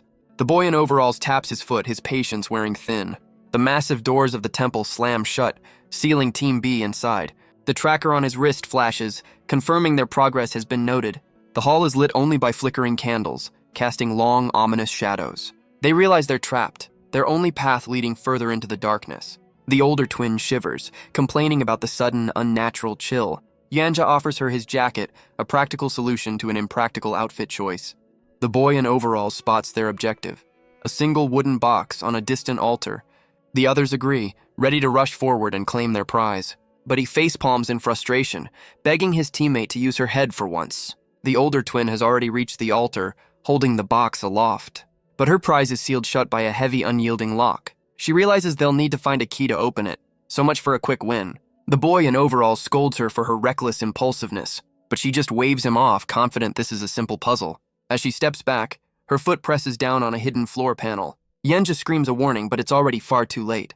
But the recruit ignores the order, breaking into a sudden sprint. He rushes past his teammates, heading straight for the pedestal. The pink-haired twin questions why her teammates are holding back, but their leader warns them to stay put, certain this is a trap. The analyst agrees, knowing the test wouldn't have a dead end. Suddenly, the entire temple begins to rumble and shake around them. The leader looks up, realizing the massive pillars are shifting. With a grinding groan, the columns slide back into the walls. The analyst wonders what kind of trap awaits them, hopefully not just poisoned darts. A massive object crashes down, shattering the stone floor with immense force. The leader senses a presence, realizing this is no mere machine. He knows from the vibrations that something enormous is coming. A massive stone axe slices through the air, aimed directly at them. But a blur of motion deflects the blow at the last possible second. The impact shatters a nearby pillar, sending stone fragments raining down. From the dust emerges a colossal stone guardian, the temple's final defense. The team leader questions their odds, while the analyst can only stare in disbelief. The pink-haired twin's eyes widen, her shock quickly turning to resolve. But the stone giant pauses, its attention suddenly drawn elsewhere. A second weapon, a massive sword, slams into the ground beside it. The analyst panics. Apparently, this test has a 2-boss minimum. The team leader turns, bracing himself for this new cloaked opponent. The team leader stands his ground before the 2 stone giants, but he realizes they're just standing there, completely motionless. The analyst theorizes the floor is a pressure plate, holding them in place. The pink-haired twin offers a brave, if slightly reckless, reassurance. But the analyst panics, begging her not to do anything rash. She just smiles, confident she can handle whatever comes next. Famous last words. Suddenly, the floor beneath them begins to shift and groan. The team leader can only watch as the stone weapons descend. The analyst screams, demanding to know what she's just done. She innocently explains she just put the box back where she found it. The analyst freezes, urging his team to remain perfectly still. He realizes the stone guardians must be controlled by some kind of trigger. Meanwhile, the ice team stands before a massive frozen lake. Edward looks around, wondering where the key is supposed to be used. Wenger admits this is the first test he's seen with so few clues. He theorizes this is a test of observation and imagination, then urges them to move faster. Edward stares at the ice, wondering what could be hidden in its depths. Chuntian looks down, asking if there could be a building under the lake. A very normal question. Yuenja praises her creative thinking, admitting it's not impossible. His eyes glow with a strange power as he prepares to see for himself. Yuenja's vision pierces through the thick layer of ice, and just as he suspected, a structure is hidden below. But he can't reveal his power without the judges noticing. Edward, meanwhile, is ready to start chipping away at the ice. Xu Shaoan decides to guide them with some carefully chosen words. He lays out the logic, pointing to the obvious answer below. He hopes his little hint will be enough to get them moving, and Edward immediately catches on, realizing the pick's true purpose. He eagerly volunteers to handle the manual labor himself. A true gentleman. Yenji is surprised his teammates figured it out so quickly. With a confident smirk, Edward prepares to carve through the ice. His teammates, however, seem less than impressed by his enthusiasm. Chuntian questions his slow method, suggesting they just smash it. But Edward explains they can't risk damaging what's hidden below. Just then, Chuntian shivers, noticing the temperature is plummeting. Yuenja realizes the jury is turning up the cold to rush them. Edward offers his coat back to Chuntian, a true gentleman to the end. With the cold worsening, Yuanzhi asks for their next move. He knows the building is below, but can't risk revealing his power. He sighs, wishing for a fire user to end this frozen nightmare. Yuanzhi notes the rapidly dropping temperature, knowing his teammates can't last much longer. Back in the control room, the young observer points out the ice team's slow progress. He explains that Xu Xiaowen seems capable, but always lets others handle the problem. It's as if our boy is actively trying to remain unnoticed. He asks his superior for his thoughts on the mysterious recruit. The observer recalls the snowman's sudden paralysis in the cave. The judge reveals Xu Xiaowen was a special promotion by Lin Miao Miao. He orders his subordinate to bring her in for questioning. Looks like someone's in trouble. All the while, Xu Xiaowen remains completely unaware of the scrutiny. The judge's interest is piqued, his gaze fixed on the new recruit. Edward chips away at the ice, his royal dignity freezing over. Edward despairs, complaining that this test is just one big guessing game. But Yuanzhi's sharp eyes catch something in the distance. He calls out a warning. They're not alone out here. A monstrous hand descends from the sky, ready to crush them. Chuntian leaps out of the way, narrowly avoiding the blow. The impact sends Edward flying, but Xu Xiaowen remains perfectly still. She retaliates with a powerful punch, meeting the threat head-on. The creature's massive hand grips a tree, its claws digging deep. And another snowman beast emerges, this one much larger and angrier. Apparently they travel in packs. Chuntian and Edward recognize the familiar furry face. And this time, the monster has brought the whole family. A chorus of roars echoes across the ice, their eyes glowing with rage. But Xu Xiaowen sees this not as a threat, but as free labor. The team is completely surrounded by a horde of angry snowmen. Yuanzhi panics, realizing the monsters have called for backup. But his panic is just an act. It's time to put on a show for the judges. Chuntian is unfazed, ready to take them all down just like the last one. Edward draws his elegant foil, preparing for this next round. With a dramatic flourish, he declares, "It's time to get serious." But Edward vows that no souls will fall to his blade. He rushes into the fray, challenging the beast to tremble before him. But Xu Xiaowen shouts for him to keep them alive for ice-cutting duty. The horde of snowmen just stands there, completely motionless. Chuntian is baffled, questioning why they've suddenly stopped. Xu Xiaowen looks on, a plan already forming in his mind. He notes his power suppressor has worn off, deciding to just watch. Edward stands his ground, facing down two of the hulking beasts. But he's completely confused, wondering what they're even doing. A monster roars, but its tongue glows with a strange, heart-shaped energy. Edward is suddenly engulfed in a strange, hypnotic energy. His expression shifts from confusion to a dawning, blissful realization. He collapses in a state of pure ecstasy.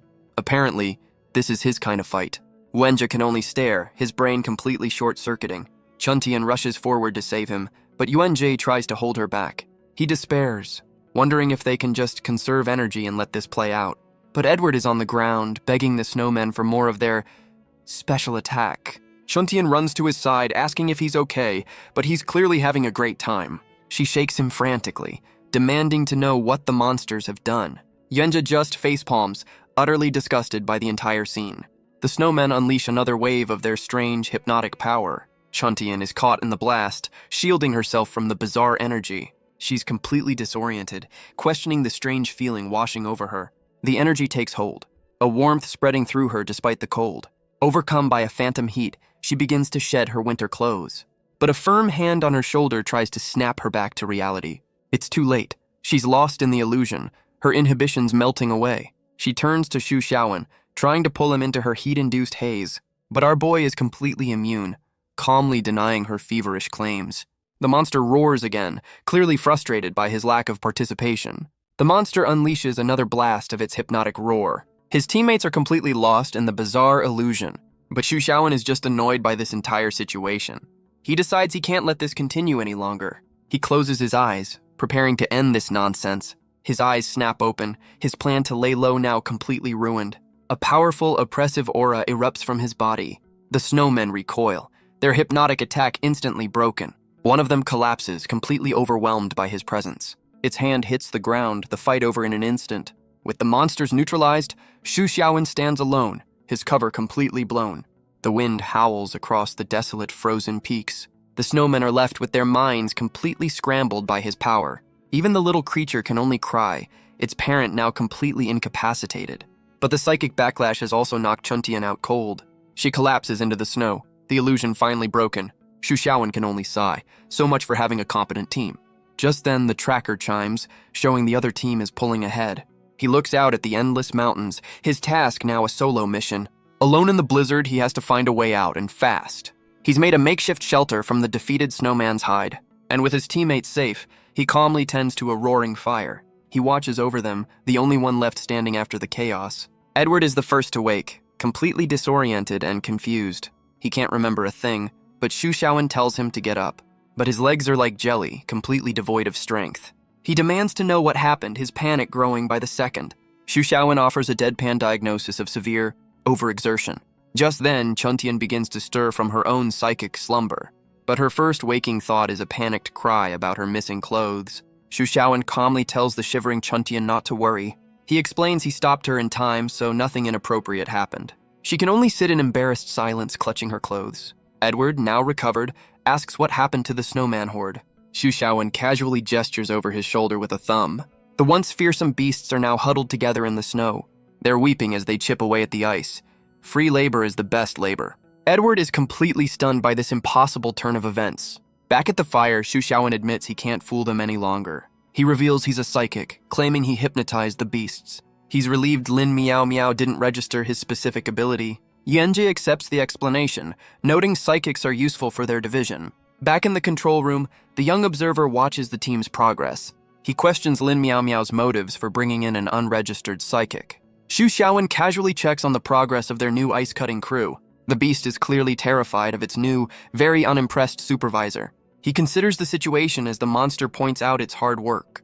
And just like that, the beasts have carved a massive hole in the ice. Yanju is impressed, wondering how strong a true high-level psychic must be. With the path cleared, Xu Xiaowen announces it's time to descend.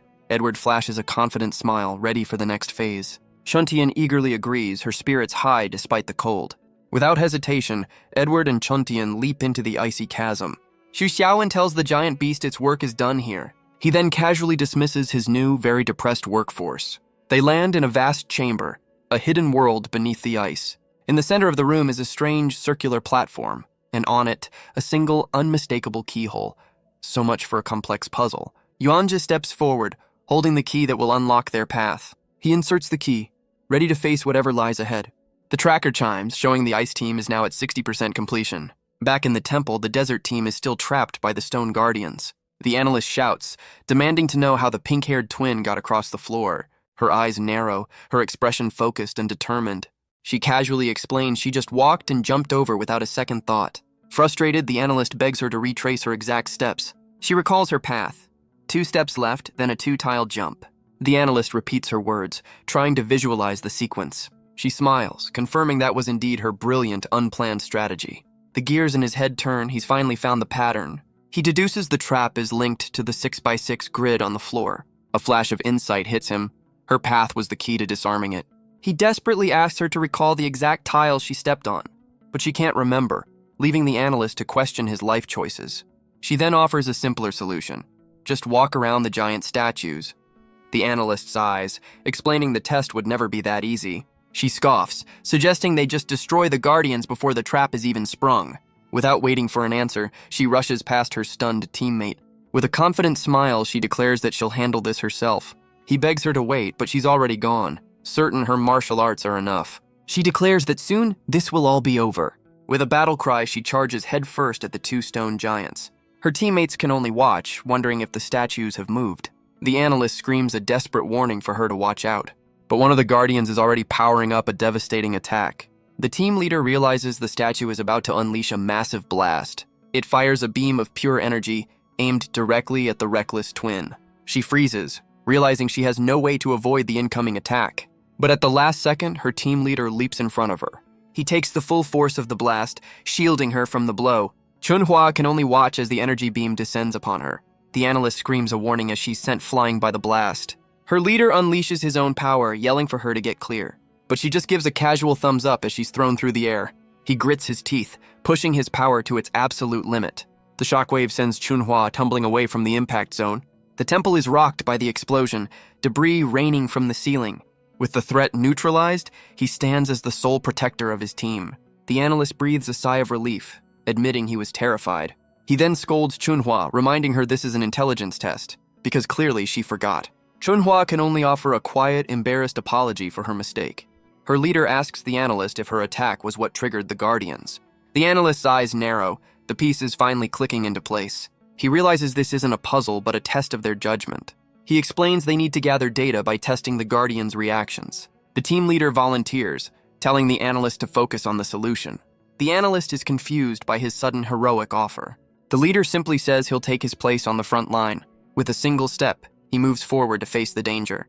He promises to get them all through this safely. What a guy. The leader tells him not to worry, he'll find a way to handle it.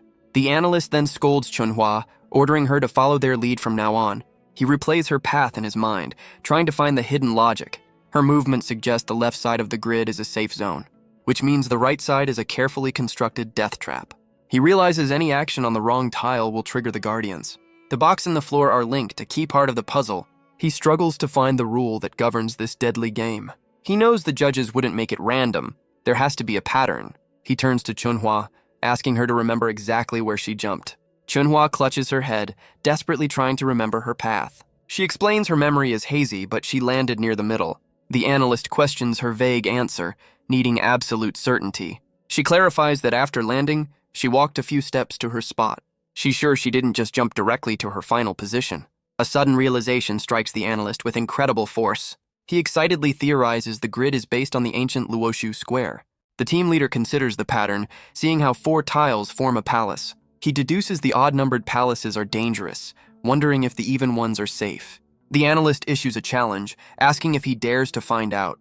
The team leader smiles, ready to test the dangerous theory himself. The analyst orders Chunhua to carefully observe the Guardian's movements. With a steady foot, the leader steps onto the glowing red tile. He dodges with incredible speed as the trap is sprung. He lands on another tile, warning his team to stay perfectly still. The stone giants remain motionless, waiting for their next trigger. Confident in his theory, the analyst tells Chunhua to test the safe zone. She tentatively steps onto the tile, bracing for an attack. But nothing happens, and she celebrates their correct guess. The analyst smirks, impressed by his own brilliant deduction. Chunhua is completely blown away by his brilliant deduction. She asks how he could possibly have figured out the ancient puzzle. He plays it cool, claiming it was just a lucky guess. But their leader praises him, calling him a human supercomputer. Chunhua is finally convinced, promising to respect his intellect. With the path clear, they wonder if the final door holds another trap. The analyst is confident the Guardians won't move from a safe tile. He points to a keypad, certain it follows the same ancient pattern. With a few confident taps, he inputs the correct sequence. The team leader watches, his expression unreadable as they near the end. The heavy door clicks open, revealing their next challenge. The team cautiously peers inside, bracing for another trap. But all they find is a single tempting red button. So this is how it ends. The analyst deduces that with no other clues, this must be the way forward. With no other choice, Chunhua reaches out and presses the button. Instantly, the entire chamber begins to collapse around them. But the analyst remains calm, his resolve unshaken. His tracker chimes, confirming both teams have now completed the first stage. The ground gives way, revealing a long staircase leading down. He realizes this is the final descent, the end of the first trial. Chunhua worries about another trap, but the analyst knows they have no choice. With grim determination, the desert team descends into the unknown. The analyst is confident, certain the judges wouldn't bother with another trap here. He confirms the first stage is over. This is the final race to the finish. But as they walk, Chunhua can only hope her sister is safe. They reach the bottom, a single door separating them from the end of the test. It opens to a vast room with one objective, a single tempting red button. The analyst is surprised to find they're the first ones here. But his victory is cut short as the ice team literally crashes the party. They land in a heap, and Chuntian immediately calls out for her sister. Edward offers a condescending greeting to the rival team's leader. The desert team stands united, sizing up their opponents. The two teams finally meet, a tense standoff before the final race. The analyst worries, feeling outmatched by the ice team's raw power. Chunhua notices her sister's disheveled state, wondering what battle she just survived. But Edward is more concerned with his appearance because priorities. The analyst realizes this isn't a test of wits, but of pure will. With the goal in sight, the ice team makes a mad dash for the button. Chunhua questions her sister's betrayal, but Chuntian is focused only on winning. The words hit her hard, the reality of the competition finally sinking in. Chunhua is stunned by her sister's sudden confidence, as Chuntian declares she's no longer the weaker twin. With a determined cry, Chuntian sprints ahead, ready to claim victory for herself. but her sister's hand clamps down on her wrist, stopping her cold. Chunhua holds her back, refusing to let her abandon their team. Chuntian struggles, insisting the exam isn't over yet. As another recruit joins the fray, Chunhua questions what's gotten into her sister. She's shocked by this new, defiant attitude from her once timid twin. Chuntian begs her to let go, promising they can sort this out later. But Chunhua holds firm, refusing to be abandoned in the final moments. Chuntian's patience finally shatters, and the sisterly dispute turns violent. Chunhua explodes, grabbing her sister's hair in a fit of rage. But Chuntian fires back, accusing her of a lifetime of jealousy. The argument devolves into a full-on cartoonish brawl. The other recruits can only watch, completely bewildered by the display. They debate intervening, but the analyst knows the judges are watching. The desert team's leader smirks, seeing this as a perfect way to stall. He approaches Chuntian, admitting he's curious about something. He notes her quiet nature during training seemed like introversion. She seems genuinely surprised by their perception of her. Edward sees an opportunity for gossip, suggesting a little chat. Chuntian explains her sister's overprotective nature is holding her back. But the desert team's leader sees the truth. She craves approval, not protection. He then proposes a plan to settle things once and for all. The sisterly dispute escalates, with Chunhua taunting her twin about their age difference. The insults fly as their argument turns into a full-blown brawl. The other recruits can only watch in terror. Truly, a fate worse than monsters. The leader's plan is working, though their acting is a little too convincing. He reveals his strategy: stall the enemy team and let one of the twins win. It's a genius move to manipulate the scores and secure a safe position for himself. But a hand on his shoulder cuts his internal monologue short. Edward offers to hold off Yuan-jae while the leader secures the win. The leader agrees, deciding to handle another recruit himself. With a quick gesture, they seal their temporary, self-serving alliance. And with a decisive step, the final race officially begins. Both teams sprint forward, each looking for a tactical advantage. But Yuan-jae is a step ahead, dodging Edward's clumsy attempt to trip him. Edward denies any foul play, his elegant foil now drawn. He declares himself an honest man. "Sure, buddy, whatever you say." The desert team's leader steps in, telling the analyst to hit the button. But the analyst is completely stunned by this sudden change of plans. A powerful force erupts, catching the analyst completely off guard. He braces himself, noting the sudden and intense pressure. But a sudden realization hits him. His plan was flawed from the start. Another recruit panics, realizing he's been led into a dead end. He turns away, his mind racing with the consequences of this test. He realizes his team came in second, not last, so maybe he's safe. Maybe... But he's still confused, wondering how the final scores will be tallied. He spirals into a full-blown panic, regretting ever joining the association. The analyst watches him, wondering why he isn't being stopped. He decides to ignore the bizarre display and focus on the objective. Edward roars, declaring his sword and his will are one. He unleashes a massive energy wave, vowing no one will pass. But Yuan-jae's gaze is cold, completely unfazed by the threat. The desert leader notes the attack is strong enough to stop a level 5. Edward screams a warning, telling Yuan-jae he'll be torn apart.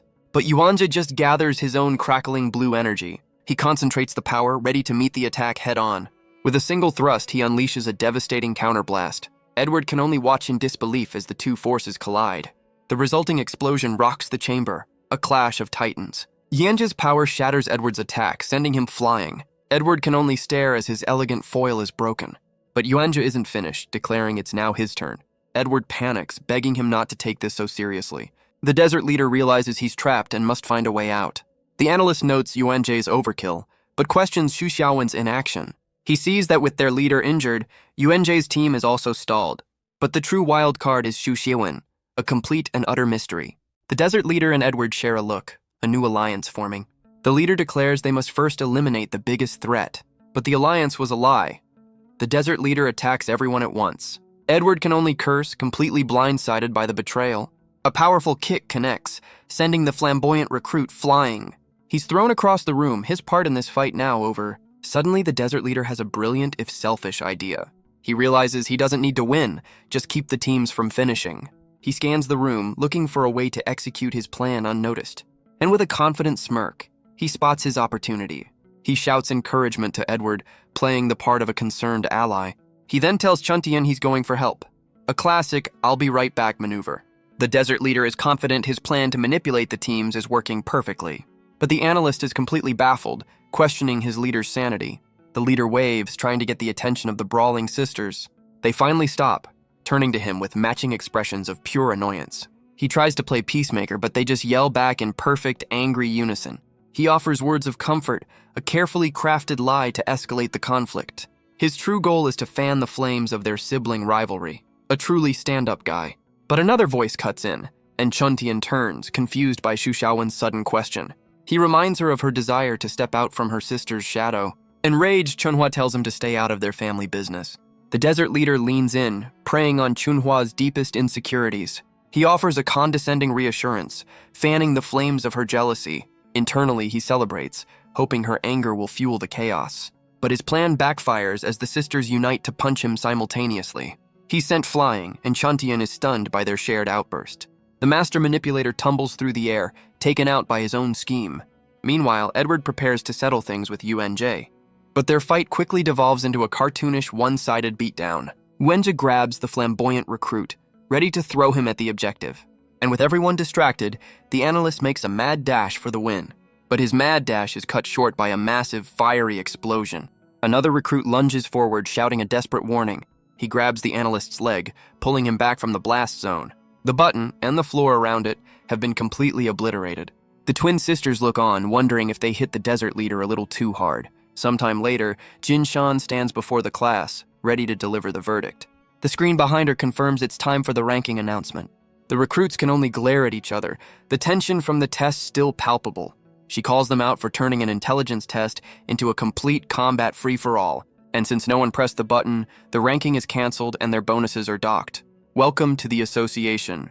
Xu Xiaowen is just relieved he survived another near-death experience. The twin sisters sit in stunned silence, realizing Xu Xiaowen is a bigger problem than they thought.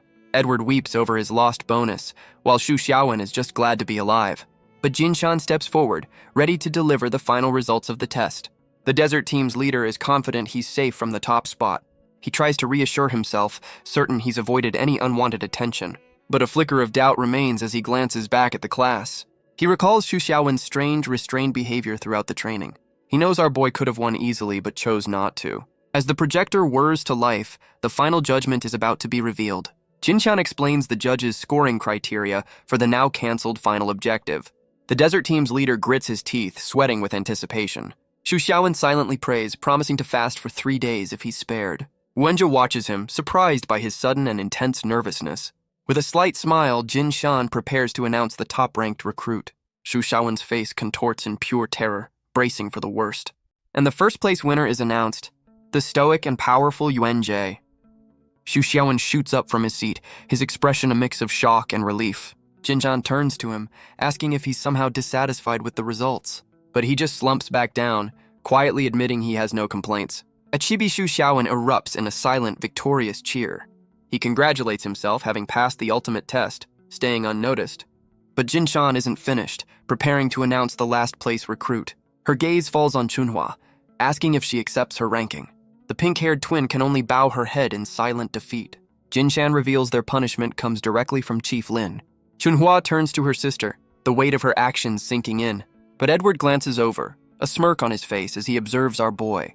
He asks Xu Xiaowen what's wrong, noticing his strange reaction. With tears of pure relief, Xu Xiaowen insists he's perfectly fine. Edward tries to console him, thinking he's upset about the rankings. Jin Shan explains the test was a lesson in avoiding real-world mistakes. She dismisses them, ordering them to return tomorrow to meet Chief Lin. With a final wave, the instructor takes her leave. Edward congratulates Yuanjie, noting his impressive thunder abilities. But Yuanjie turns to Xu Xiaowen, asking if he's part of the Yuan family. The question leaves Edward completely stunned and confused. But our boy is already skipping down the hall, eager to escape. He happily calls the elevator, his 3-day ordeal finally over. Elsewhere, a young woman worries about a colleague being sent back to work while still injured. A woman with glasses confirms they'll meet the new members tomorrow. She and a young boy watch as Xu Xiaowen leaves his apartment. Our boy stretches, practically glowing with the joy of mediocrity. The young boy recognizes him, questioning his cheerful demeanor. Xu Xiaowen waves goodbye, completely oblivious to his observers. Elsewhere, Lin Miao Miao takes a very serious phone call. She's given 1 week to pay her debt or face a grim alternative. But she hangs up with a smile, completely unconcerned by the threat. Classic. Back at the apartment, Xu Xiaowen notes her surprising calm. He calls her out for buying lipstick while loan sharks are at the door. Lin Miao Miao ties up her hair, offering a strange bit of philosophy. She believes a solution will always present itself in the end. and it seems her solution is sitting right in front of him. She reminds him that he's her personal walking ATM, but Xu Xiaowen is still furious about the near-death training test. She offers to compensate him, but he's not interested in her games. She explains her debtor's grim terms for late payments, so she offers herself to Xu Xiaowen instead. A truly generous offer. But our boy just tells her to get off his lap, completely unimpressed. He clarifies their relationship is purely professional, nothing more. Her eyes narrow, a new plan already taking shape. But their moment is interrupted by Wang Yike, who bursts in with new information, and she walks in on a very compromising situation. Lin Miao Miao scrambles for an explanation as Xu Xiaowen questions the intrusion. Wang Yike explains the door was open, her innocence making things even more awkward. Her mind immediately jumps to the most obvious and incorrect conclusion. Lin Miao. Miao laughs it off, casually reminding him to lock the door next time. Xu Xiaowen can only sigh, accepting his fate in this house of chaos. She then offers Wang Yike an internship, complete with a very official-looking warning. Lin Miao Miao tells him to act natural, but it's a little late for that. Xu Xiaowen questions why he, as an assistant, had to endure the same brutal training.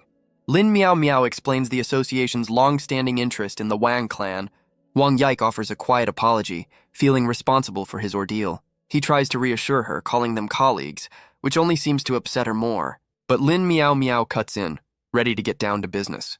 Xu Xiaowen takes full responsibility for Chunhua's last-place ranking, but Lin Miao Miao quickly shuts him down, having already reviewed the footage. He insists he was the one who instigated the fight between the sisters.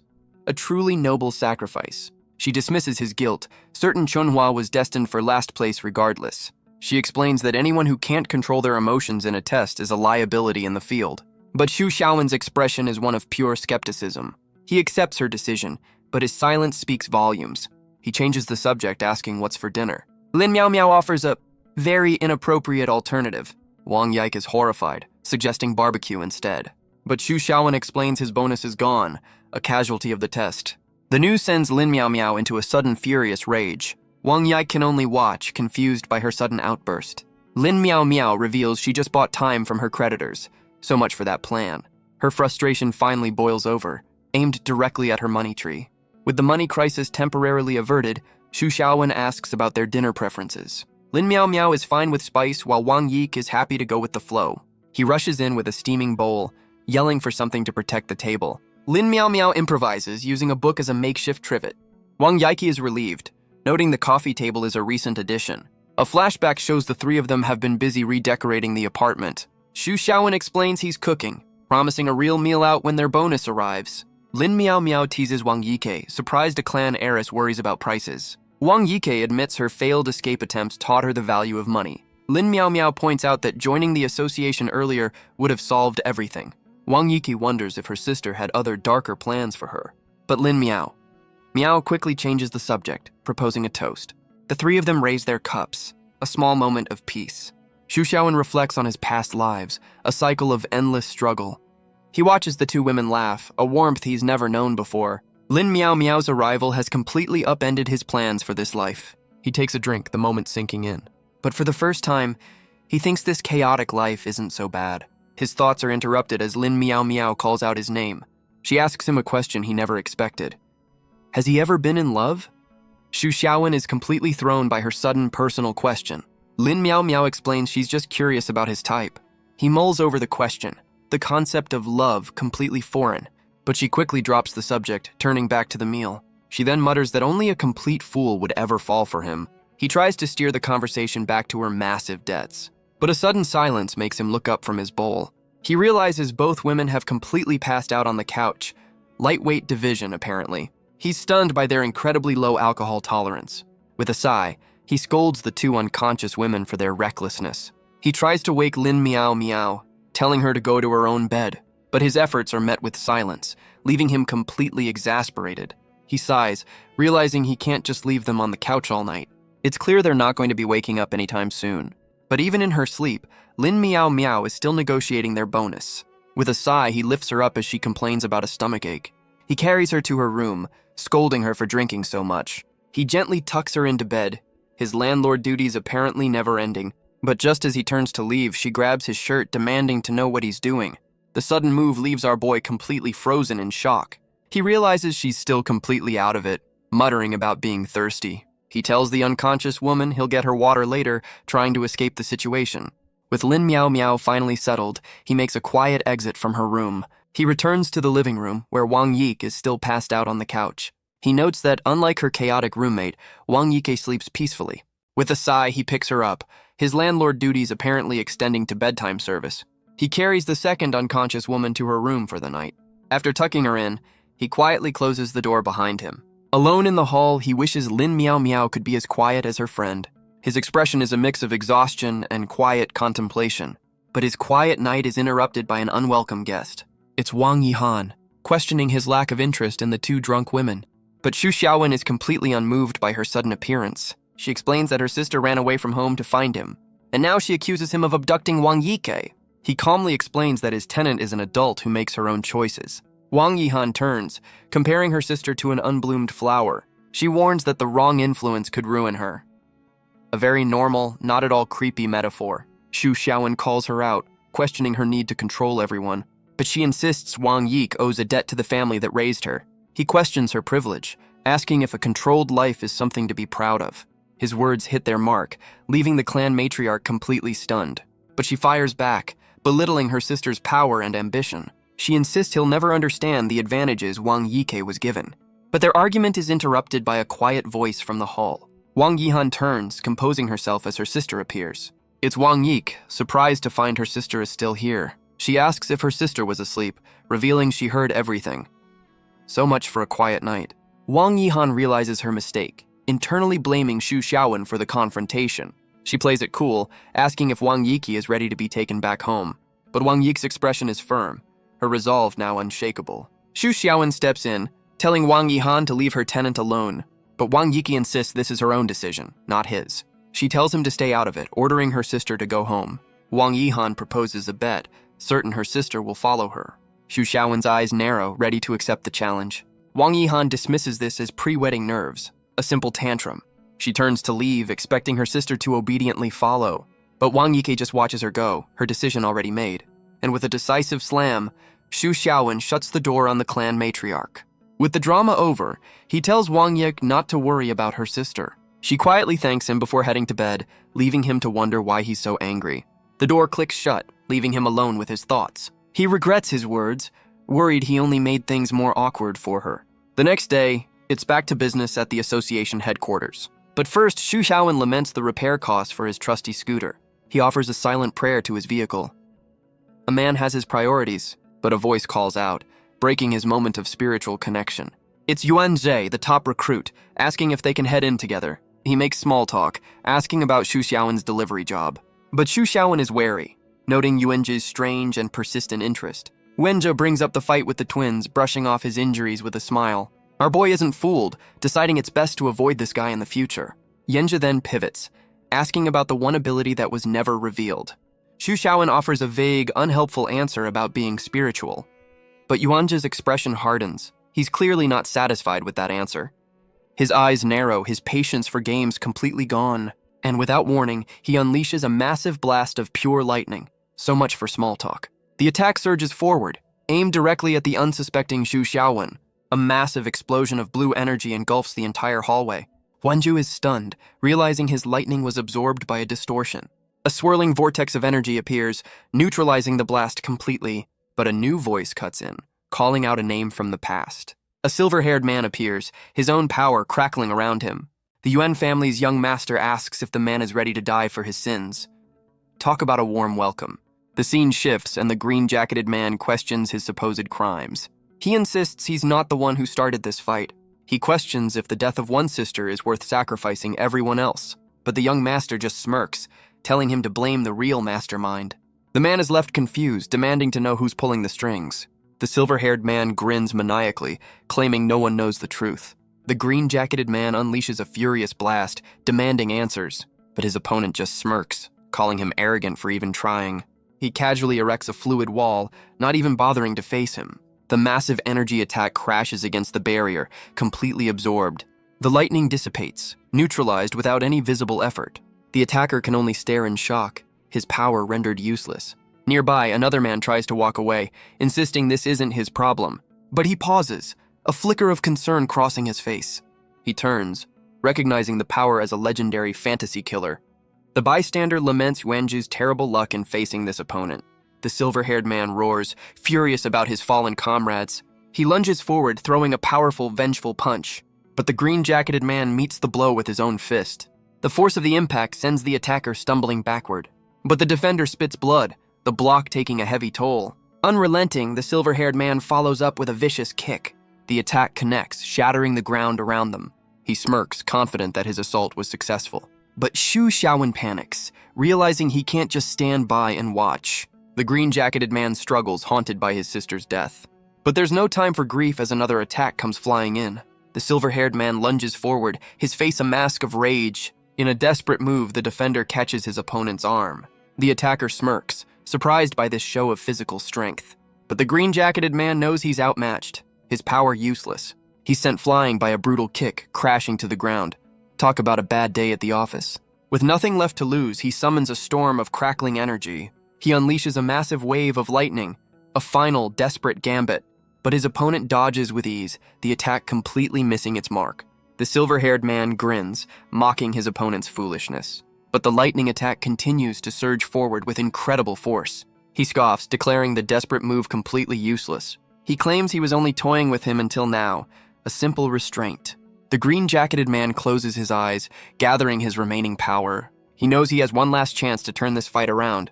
But instead of attacking, he turns the lightning inward. He roars in agony, channeling the raw energy into his own body. His opponent realizes he's using the electricity to amplify his strength. A truly shocking development. Now powered up, the green-jacketed man demands answers about the true mastermind. But the silver-haired man just smirks, asking what a dead man can do with a secret. He dismisses the power-up as a desperate, meaningless gesture. With a confident smile, he prepares to end this little rebellion. But the green-jacketed man is already in motion, his fist crackling with power. He lands a devastating punch, the lightning-infused blow connecting squarely. The silver-haired man stumbles back, his arrogant smirk finally wiped from his face. He's furious, questioning how he dared to punch his very expensive face. Without a word, the green-jacketed man twists him into a brutal throw. He slams his opponent into the ground, the impact creating a massive shockwave. The silver-haired man coughs in the dust, the fight suddenly not going his way. The silver-haired man coughs up blood, the taste of defeat bitter in his mouth. He looks around, dazed, wondering how this fight ended up at a family fun center. His eyes narrow with a mix of pain and pure, unadulterated rage. The green-jacketed man stands over him, crackling with borrowed power. He demands to know who's pulling the strings behind this entire conspiracy. But his opponent just glares back, shouting for him to reveal the truth. The green-jacketed man gathers a vortex of energy, his patience completely gone. He unleashes the power, demanding his captive finally start talking. The silver-haired man can only scream as the energy tears through him. With glowing eyes, the interrogator loses himself completely to his rage. But the borrowed power comes at a terrible price. He coughs up blood, his own body breaking down under the strain. But his opponent just grins, savoring every moment of the brutal fight. He mocks the man's weakness as he crashes to the ground. With a cruel hand, he grabs his defeated foe by the hair. He forces him to his knees, promising a slow and painful end. A nostalgic smile spreads across his face. He's clearly a people person. The battle rages on, shaking the very foundations of the city. The silver-haired man prepares to deliver the final fatal strike. And with his opponent broken, the fight finally comes to an end. The silver-haired man struggles to his feet, annoyed by his opponent's resilience. He stands over the fallen man, questioning his right to use such power. He taunts him, recalling how his sister stared at them as she died. With a cruel smile, he mimics her desperate pleas for them to stop. He leans in close, his words a final venomous twist of the knife. And back in reality, Shu Xiaowen is completely and utterly unimpressed. He just stands by his scooter, wondering what he just witnessed. Suddenly, a hand reaches into his basket, grabbing a floral cloth. The mysterious person tucks the handkerchief into their back pocket. Elsewhere, the silver-haired man is on the phone, warning someone to stay away. He confirms his orders, blood dripping from his lip. The silver-haired man stands, his expression cold and resolved. He looms over his fallen foe, blaming the Yuan family's influence. With a final furious glare, he prepares to end this. He launches a devastating kick, aimed to kill, but a hand intercepts the blow. A mysterious figure in a floral scarf. The impact shatters the ground, a testament to the blocked power. A massive cloud of dust and debris erupts from the clash. The silver-haired man can only stare, his mind reeling in disbelief. and the mysterious hero asks if anyone has seen their keys. Priorities, you know? The silver-haired man is stunned, unable to believe his kick was caught. He demands to know who this stranger is, but our boy just wants his car keys. The attacker screams, demanding answers from the mysterious newcomer. Xu Xiaowen calmly repeats his story, crouching to search the ground. The silver-haired man finally recognizes him as Yuanjie's companion. Our boy quickly shushes him, worried about attracting the association's attention. A strange fear creeps in, though the man sees no obvious threat. He sizes up Xu Xiaowen, seeing only a scrawny kid with no muscle. Clearly not a threat. Xu Xiaowen spots his keys conveniently pinned under the unconscious Yuanjie. Deciding he's invincible, the silver-haired man lunges forward to attack. And with a swift backhand, Xu Xiaowen slaps the man across the face. The silver-haired man is left completely stunned, unable to process the disrespect. He holds his cheek, questioning if he was actually just hit. Our boy scolds him, reminding him that he was told to be quiet. The man's confusion finally turns to rage, vowing to make him pay. But Xu Xiaowen just hits him again, this time with a little more force. He then lectures the villain on public decency while pelting him with pebbles. As one does. The scene then cuts to the towering association headquarters. The once arrogant attacker now stands bruised, swollen, and utterly defeated. And Xu Xiaowen stands over the two unconscious men, his work apparently done. He admires the villain's resilience, a true man of steel. With the fight over, he begins dragging the bodies into place. He carefully arranges Yuanjie's hand into a victory sign. With a satisfied smile, he admires his perfect little setup. The scene is set to prove Yuanjie was the one who won. Just then, a team of agents rushes down the hall. They hurry towards the commotion, their footsteps echoing. Xu Xiaowen notes the cleanup crew's impeccable timing. Right on cue. A blade slices through the air, a sign of another's arrival. The agents surround the scene, finding the two fallen fighters. The agents shout for their team to secure the area. But Xu Xiaowen is already gone, slipping away unnoticed. From the shadows, a witness saw the entire ridiculous fight. The cleanup crew arrives, confused by the staged victory scene. They identify the defeated man as a notorious level 5 criminal, and they're amazed a rookie managed to take him down. So much for veteran experience. A senior agent barks orders, calling for medics and interrogators. But their work is interrupted by the man who saw it all. He frantically tries to explain they've got the wrong hero. He insists the real winner was a man in a very fashionable floral headscarf. But the agents are completely baffled by his story of a hooded brother. The witness grabs an agent, insisting he can lead them to the real hero. He drags the agent towards a dead-end alley, certain they can catch him. He's completely starstruck, convinced his new idol is a legendary level 6. But his excitement fades as he realizes the alley is completely empty. He looks around, wondering how the man could have simply vanished into thin air. The senior agent calls him back, offering him a job with the cleanup crew. The witness reluctantly agrees, his mind still on the mysterious fighter. He vows to find his new hero, determined to get an autograph. A fanboy is born. The scene then shifts to a quiet, sterile hospital room. A new figure enters the room, her presence immediately commanding attention. A woman with pink hair and glasses looks down, asking if he's managed to die yet. It's Yuanjie, wrapped head to toe in bandages, surprised to see his section chief. She crosses her arms, questioning why her star recruit is dressed like a mummy. He admits he got carried away, completely forgetting the rules in the heat of battle. She leans in close, reminding him that induction training wasn't a comedy show. Yuanjie can only stammer, his body too broken to even sit up properly. Her lecture feels less like a scolding and more like a threat of further injury. She sighs, explaining that since the criminal was caught, his punishment is waived. But she leaves him with a final warning. One more screw-up, and he's out for good. But Yuanjie is haunted by the fight, unable to understand how his opponent returned stronger than ever. He recalls their last battle, certain he'd left the man crippled just a month ago. His section chief tells him to rest, promising to interrogate the captured criminal herself. He then asks about Xu Xiaowen, his memory of the final moments completely blank. She confirms Xu Xiaowen was unharmed and was the one who reported the incident. With no other witnesses, she orders him to focus on his recovery. But Yuanjie can only stare at the ceiling, his mind fixated on his mysterious foe. The section chief warns him not to act rashly, as his family is also under investigation. She promises to share information, but reminds him the association calls the shots. With her final warning delivered, she turns to leave the hospital room. A door creaks open, revealing the scene inside. Lin Miao Miao finds Xu Xiaowen waiting for her in the hall. He wonders if she's paralyzed given her strange, silent stare, but she cuts right to the chase, accusing him of being involved. He just strikes a pose, asking if she likes his new look. Real subtle, buddy. Later, outside the hospital, the mood is far more serious. He asks what's on her mind as they share some ice cream. She asks if Yuanjie revealed anything about the fight. She explains the villain had recovered and grown stronger in under a month. Xu Xiaowen adds that even at full strength, Yuanjie was no match. She admits she understands Yuanjie's burning anger. She begins to explain what happened 2 months prior. His sister was brutally murdered right in their own home. He could only kneel in the rain, surrounded by her blood. His sister, Yuan Suzhen, was the powerful head of their clan. A single umbrella was held over the tragic scene. Lin Miao Miao was there, trying to offer some small comfort.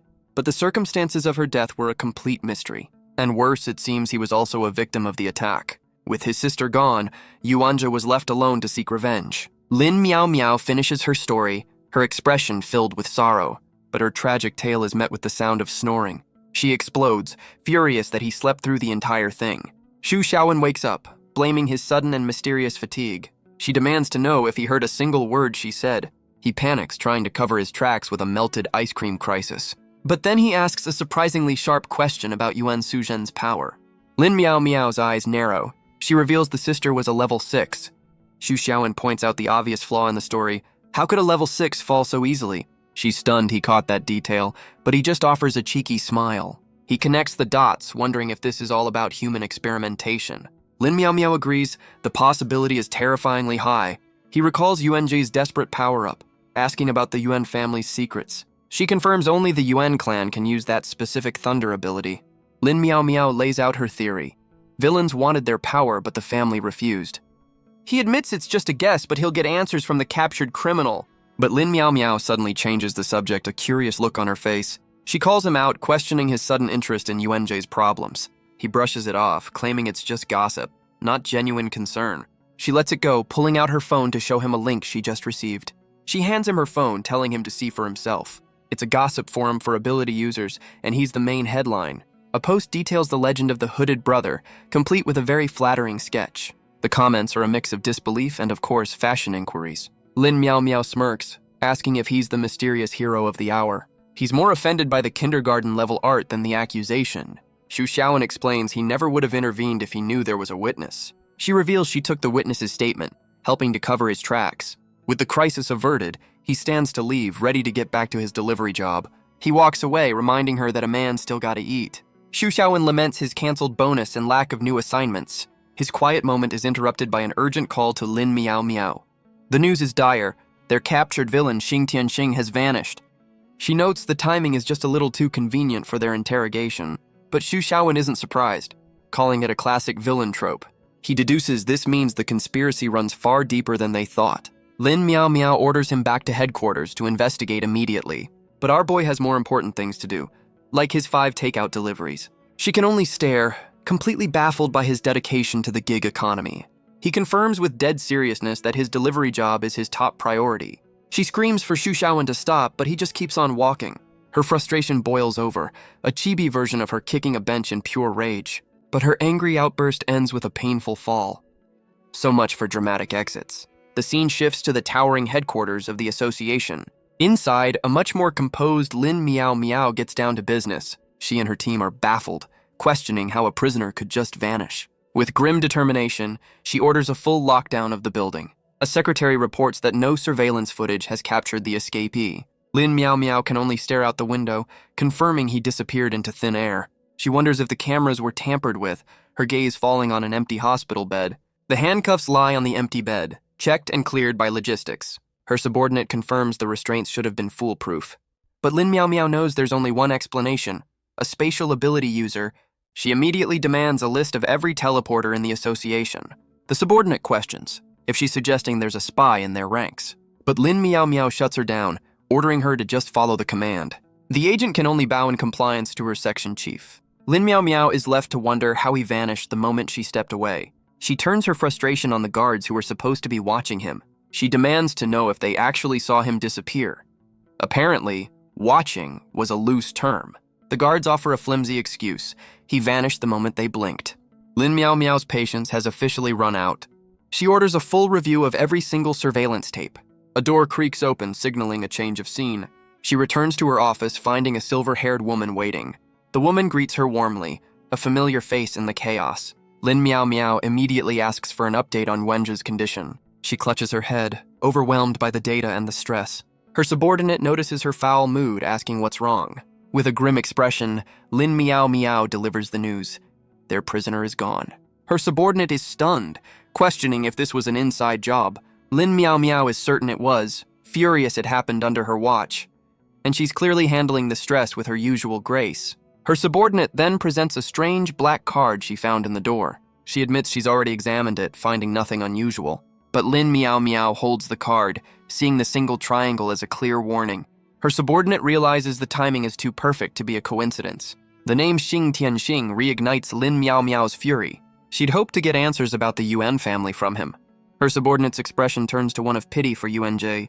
She knows he'll be crushed when he learns his only lead has escaped. Lin Miao Miao knows they have to find Yuanzhou before he's discharged. As for the card, she'll send it to logistics for a full analysis. Her subordinate sits quietly, the weight of the situation sinking in. But her mood suddenly shifts, asking about the hooded brother post. She explains the legend is growing, with a manhunt for the mysterious hero. Lin Miao Miao leans in close, startling her subordinate with her intensity. She whispers that the true identity of the hooded brother is, and her subordinate screams Xu Xiaowen's name in utter shock. The revelation sends her into a full-blown chibi panic. So much for keeping a secret. But Lin Miao Miao quickly silences her, demanding she keep this a secret. Her mind reels, unable to connect the dots between her boss's assistant and the legend. Meanwhile, Xu Xiaowen is back at his old delivery haunt. The owner swats a fly, a moment of mundane calm. He greets our boy, surprised he hasn't quit his delivery job yet. Xu Xiaowen just smiles, explaining he's juggling 2 jobs now. The owner is impressed, thinking the kid has a bright future. But as Xu Xiaowen prepares to leave, his scooter springs a leak. Great, another repair bill. Suddenly, he notices a crowd of people staring up at the sky. He turns, confused by their strange, unified gaze. He looks up, wondering what could possibly be so interesting. A massive fleet of alien warships suddenly fills the sky. Xu Xiaowen can only stare, questioning if he's seeing a real spaceship. Their engines glow with an otherworldly power, a true sci-fi nightmare. The sheer scale of the fleet casts a shadow over the entire city. But high above, a lone figure stands atop the mothership. Our boy squints, realizing it's a humanoid creature watching them. The scene strikes him as strangely familiar, like a movie he's seen before. He calmly gets on his scooter, concluding it's just another alien invasion. You know, a typical Tuesday. Inside the association, the leadership debates if this is even their problem. A logistics secretary orders them to stand down and wait for the military. The alien fleet descends, a silent, menacing presence in the sky. Without warning, their weapons power up, unleashing a beam of pure destruction. The blast rips through the city, a fiery explosion that signals the start of a war. An agent on the ground can only watch as the city burns, confirming the attack. His subordinate panics, realizing the invaders are targeting civilians without mercy. But the logistics chief, Ning Ye, remains perfectly composed, a picture of calm in the chaos. He finally gives the order, mobilizing the cleanup section to join the fight. His subordinate is ordered to report the invasion to the highest levels of command. But Ning Ye has had enough of waiting, calling his subordinate to follow him. With a determined stride, the logistics chief heads directly into the war zone. He and his subordinate arrive before the highest authority in the association. The president greets them, his voice echoing with ancient power. In the chamber sit the vice presidents, the most powerful figures in the organization. There's Wang Zhenyan, a man whose face is a roadmap of past battles. Xuan Tian and Yue Hanbing, each a powerhouse in their own right. And Bao Dao, who seems completely unimpressed by the impending apocalypse. But the president, Zuoye Qianji, holds them back, insisting they wait. Ningyi's subordinate argues, pleading for them to join the fight against the invaders. The president's answer is simple. They must follow the process. Another man erupts, screaming that their bureaucracy will get everyone killed. But Wang Zhenyan argues this is a show of weapons, not psychic power. Ningyi's subordinate fires back, demanding special action for a special event. But Bao Dao just yawns, completely uninterested in their debate. Ye Hanbing calmly explains they must follow state orders to protect their standing. Fuan Tian erupts, scoffing at their fear and declaring he's ready to fight. But the president's cold glare is enough to silence the entire room. Shen Tian immediately backs down, his bravado gone in an instant.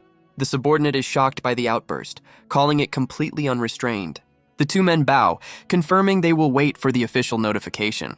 And outside, the city continues to burn under the alien assault. Xu Xiaowen races through the streets, his scooter kicking up dust. He arrives to find his own neighborhood is now a pile of rubble. His expression is one of pure, unadulterated frustration. Elsewhere, Lin Miao Miao stomps her foot, furious about the lack of communication. But our boy can only stare up at the mothership hovering over his ruined home.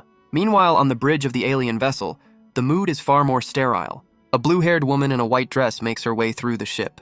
She approaches a throne, ready to report to the alien commander. The great and powerful leader is busy slurping some instant noodles. He casually asks for a status update. Apparently, world domination can wait for lunch. His subordinate reports that their test data is incomplete. The commander is surprised. This is a first for their conquests. He looks out at the bridge, his interest suddenly piqued. A manic grin spreads across his face. This planet might be fun after all. Down below, amidst the dust and chaos, a hero prepares. Xu Xiaowen ties on his now infamous floral headscarf. He sighs, his perfectly planned work schedule now in ruins. His hard-earned peaceful life has been completely shattered. And worst of all, his 80-year retirement plan is in jeopardy. With a furious glare, he decides to handle this personally. A massive impact shakes the ground, kicking up a cloud of dust. But his moment is interrupted by a familiar, frantic voice. The witness from the alleyway makes a less than graceful entrance. He clings to Xu Xiaowen's leg, calling him the headgear god. Our boy can only facepalm, insisting he's got the wrong guy. But the fanboy is certain, his eyes filled with tears of devotion. He declares that the hooded brother is the savior they've been waiting for. His delusion has apparently spawned a full-blown money-making cult. Priorities, right? The man looks up, his adoration for his new idol completely unwavering. Xu Xiaowen realizes he's just found his number one, very creepy fan. Xu Xiaowen tries to kick his new fan away, telling him to back off. But the man offers a business proposal. He'll make him a famous idol. Our boy is completely uninterested in the idea of fame. The fanboy insists he'll make him number one in the world. With a brutal grip, Xu Xiaowen explains that number one is not in his vocabulary, but his lecture is cut short as he spots a familiar face in the rubble. It's Wang Yik, looking completely bewildered by the chaotic scene. He calls out to her, asking for help hypnotizing his new stalker. But Xu Xiaowen panics, realizing his identity has somehow been compromised. And Wang Yik is completely starstruck, realizing she's met the legendary hooded god. He tries to explain his identity, but his ridiculous disguise only adds to her confusion. But up on the mothership, the alien commander is suddenly sent flying across the bridge. His subordinate reports a massive energy spike that vanished as quickly as it appeared. Enraged, the commander calls for his ultimate weapon to be brought online. A massive projectile is loaded, a final solution wrapped in warning tape. With a sadistic grin, he gives the order to fire, ready to obliterate the planet. The massive shell hurtles through the sky, a harbinger of total destruction. But down below, Xu Xiaowen grabs his two companions, pulling them to safety. He leaps through the air, narrowly avoiding the devastating projectile. The weapon screams past, its target just inches away from our reluctant hero. The weapon slams into the earth, unleashing a cataclysmic explosion. Back at headquarters, an agent screams that the enemy has attacked, begging for the order to engage. Another pleads with the president, insisting this is beyond what normal forces can handle. But on the monitor, a hand points to a lone figure emerging from the dust. The room falls into an awkward silence as they realize who it is. A silhouette stands amidst the devastation, carrying two others to safety. The dust settles, revealing Xu Xiaowen in his ridiculous disguise, looking more like a disgruntled babysitter than a hero. His expression is one of pure, unadulterated annoyance. So much for a quiet life. He looks around at the endless destruction, his shorts now torn from the blast. Wang Yik can only point in horror, her face bright red at his wardrobe malfunction. Xu Xiaowen tries to play it cool, telling himself it's no big deal. But Wang Yike is clearly flustered by the unexpected view. The embarrassment is quickly replaced by pure, unadulterated rage. First they destroyed his house, and now they've ruined his favorite shorts. This is the final straw. His peaceful life is officially over. He roars at the sky, declaring that someone is going to die today. But his dramatic declaration is met with complete silence. He looks up, wondering where the massive alien fleet has gone. Talk about a quick exit. The sky is suddenly clear, the sun shining as if nothing happened. Xu Xiaowen stands in the rubble, questioning how an entire invasion could just vanish. His expression darkens. His dignity now as tattered as his shorts. He tries to play it cool, but the accusation hangs heavy in the air. With a snap of his fingers, he decides to take matters into his own hands. A blinding light suddenly emanates from the problem area, a holy sensor bar, if you will. He proudly presents his solution to a blushing, overwhelmed Wang Yike. Nearby, his number one fan slowly begins to stir from his daze. His eyes snap open, the fog of confusion finally starting to clear. But instead of reality, he sees a divine vision of the god of headgear. The sheer holy presence is too much, and he promptly passes out. Xu Xiaowen realizes this guy's obsession is going to be a long-term problem. Wang Yike is completely overwhelmed by his holy sensor bar. Meanwhile, the association's cleanup crew rushes to the blast site. Xu Xiaowen realizes the authorities have arrived way too quickly. He panics, knowing that if he's caught, his quiet life is over. With no time to waste, he grabs Wang Yik to make their escape. They disappear into the dust, leaving the chaos behind them. The agents finally arrive, finding only one person at the scene. It's his #1 fan, passed out with a look of pure ecstasy. Truly a man of culture. The scene then shifts to a quiet, modern office. Wenji's section chief sits at her desk, her attention on her laptop. Back at a temporary office, Lin Miao Miao taps her phone, her patience wearing thin. Her expression hardens, her focus absolute as she waits for news. But a sudden noise makes her leap to her feet, demanding to know who's there. She turns toward the living room, bracing for an unexpected intruder. A hand reaches out from a flash of brilliant, disorienting light. And Xu Xiaowen appears with Wang Yike, his holy sensor bar still very much active. Lin Miao Miao can only stare, sarcastically complimenting his dramatic entrance. Wang Yik explains their home was destroyed, asking where they'll stay now. Xu Xiaowen cheekily thanks Lin Miao Miao for having a fresh pair of pants ready for him. She explodes, yelling that his divine light fried every camera in the building. Xu Xiaowen offers a simple solution. They can all crash at his parents' place. But his true motive is financial. He's broke after having to return the rent. They arrive at a massive traditional estate in the heart of the city. Just then, another pair of unexpected guests arrives at the gate. Two women, one in a striking latex outfit, seem just as surprised to be there. The heavy wooden doors of the estate slowly swing open. A housekeeper greets them, his eyes filled with tears as he calls Xu Xiaowen young master. Our boy asks if his parents are home, revealing a past he's kept hidden. So much for being a humble delivery guy. He explains their situation, asking for temporary shelter for his friends. The housekeeper begs him not to run away again, hinting at a troubled family history. The flustered housekeeper asks him to repeat his request.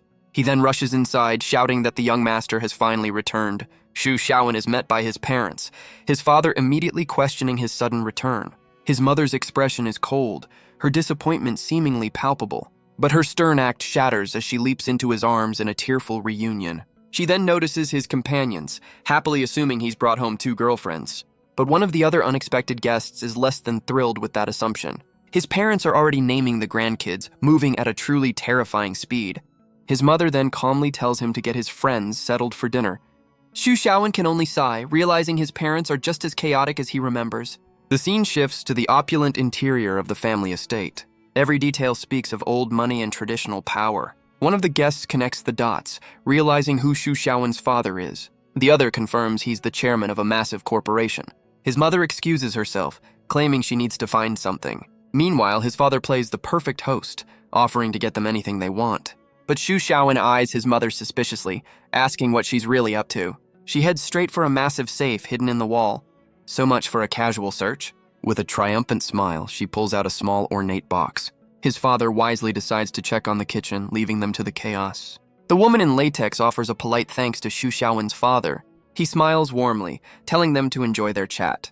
With a soft click, the heavy wooden doors slide shut, and the man immediately sprints away at an impossible speed. He finds his wife waiting for him in the kitchen. He asks if their preparations are finally complete. She holds up a small pouch, a sinister smile on her face. Its contents have already been released into the ventilation system. So much for a warm family reunion. They celebrate, certain their years of waiting are finally over. But Xu Xiaowen watches them, sensing something is very, very wrong. His parents insist this is all for his own good. A very aggressive form of parental love. The scene shifts back to the dinner table, the mood deceptively calm. Wang Yike is still in awe, realizing just how wealthy his family truly is. The other guest asks if he'll inherit it all, but he just brushes it off. He explains he has no business sense, and the will ensures the money is donated if he has no kids. He's terrified of accidentally becoming successful. The horror. The woman in latex can't tell if he's being serious or just messing with them. She points out his parents are already planning for the next generation. But Wang Yike can only think of her own sister, her expression turning sad. Suddenly, Xu Xiaowen's eyes narrow. He senses something in the air. A countdown begins as a strange mist fills the room. Xu Xiaowen warns the woman in latex to hold her breath, but she's already disoriented, questioning what's happening. Wang Yike also feels the effects, her vision blurring. He rushes to her side, trying to get her out of the room. The gas continues to pour from the vents, thick and heavy, but it's too late. Wang Yike's hand falls limp at her side. The world dissolves into a hazy, disorienting blur. He holds her close, realizing she's completely passed out. Suddenly, a strange purple energy erupts from the other guest. Looks like Mom and Dad's plan has a few variables. Wang Yike shoves him away, her power erupting in a violent purple wave. She begs him to stay back, her voice filled with panic. Overwhelmed by the strange energy, she struggles to maintain control. Xu Xiaowen realizes the gas is absorbed through the skin. His parents really spared no expense. She screams as her power surges, her hair flying wildly. The others can only watch as her ability goes completely berserk. The woman in latex warns that once this power explodes, it's irresistible. And just like that, she collapses, another victim of the psychic wave. Xu Xiaowen yells for Wang Yike to fight it, to not let the power control her. But she's lost, admitting she has no idea what's happening to her own body. The purple energy consumes Wang Yike, her body racked with power. Xu Xiaowen reaches out, his hand steady amidst the chaos. He offers to help, his expression calm and reassuring. He explains his plan is to knock her out to stop the rampage. But she panics, begging him to stay away from her. He just smiles, asking her to trust him in this moment. He pulls her into a tight embrace, promising he can control it. A massive wave of purple energy explodes from their contact, but a hidden camera captures every moment of the chaos. So much for privacy. With the energy finally contained, Wang Yike collapses to the floor. His parents and their housekeepers stare at the monitor, completely baffled. His mother questions what she just heard through the speakers. His father confirms it. The power belongs to a phantom. But his mother is confident her special charm will still work on their son. The housekeeper notes that their young master is in for a wild night. The phantom is a demon that seduces humans through illusions. They are masters of the dream world, feeding on their victims. And legend says any human who falls for their tricks will die. So, this was Mom's grand plan. Back in the garden, Xu Xiaowen and the woman in latex stand in the moonlight. She senses something is wrong, a new danger in the air. Xu Xiaowen confirms they're now trapped inside Wang Yike's illusion. But the woman in latex seems intrigued by this strange new world. She asks how he managed to escape Wang Yihan's illusion before. They walk through the dreamscape, a world born from a phantom's power. She questions the true extent of his strength, clearly impressed. But her curiosity quickly turns to frustration. He stops dead in his tracks, causing a rather undignified collision. She clutches her nose, demanding to know why he stopped. So much for a graceful dream walk. He asks if she's grown tired of this little charade yet. She questions his sudden change in demeanor, finding it out of character. He smirks, suggesting that since they're stuck, they might as well have a little chat. Meow Meow deflects, insisting they need to find Yike before this illusion gets any worse. He drops a cryptic warning about staring into the abyss, clearly enjoying her discomfort. She scolds him for eavesdropping on her thoughts, confirming he can read her mind. Our hero calls her out, claiming her inner monologue is so loud he can't ignore it. A Chibi Meow Meow furiously demands he stop, completely exposed and embarrassed. She grabs his shirt, threatening him not to repeat a single word of what he's heard. He leans in closer, completely unimpressed by her empty threats and flustered face. With a single push, he pins her down, calling her bluff with a confident smirk. She glares back, warning him that he has no idea what she's truly capable of. She explains her ambition, willing to do anything to climb the ladder. Xu Xiaowen finds her do-whatever-it-takes attitude rather interesting. He walks on, claiming to know the secrets of many powerful people, but he dismisses them as meaningless whispers, not true secrets. She points to a light, thinking Wang Yike is there, but he holds her back. They stand before a glowing staircase, the heart of the illusion. He explains that no matter what they do, they're trapped here. She questions the illusion's complexity, thinking it's only level 3. A classic underestimation. But Xu Xiaowen reveals this is far beyond a simple level 3 trap.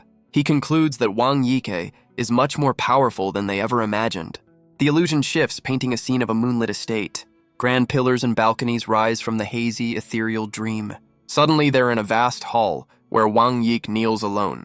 Xu Xiaowen seems disappointed by the simple design of her dream castle, but he admits the understated style fits her personality perfectly. His companion notes that only a madman could be this calm right now. To escape, they'll have to delve deeper into her subconscious. But the master of this dream is already one step ahead of them. The woman in latex realizes with a start that Wang Yike is awake, and she rises.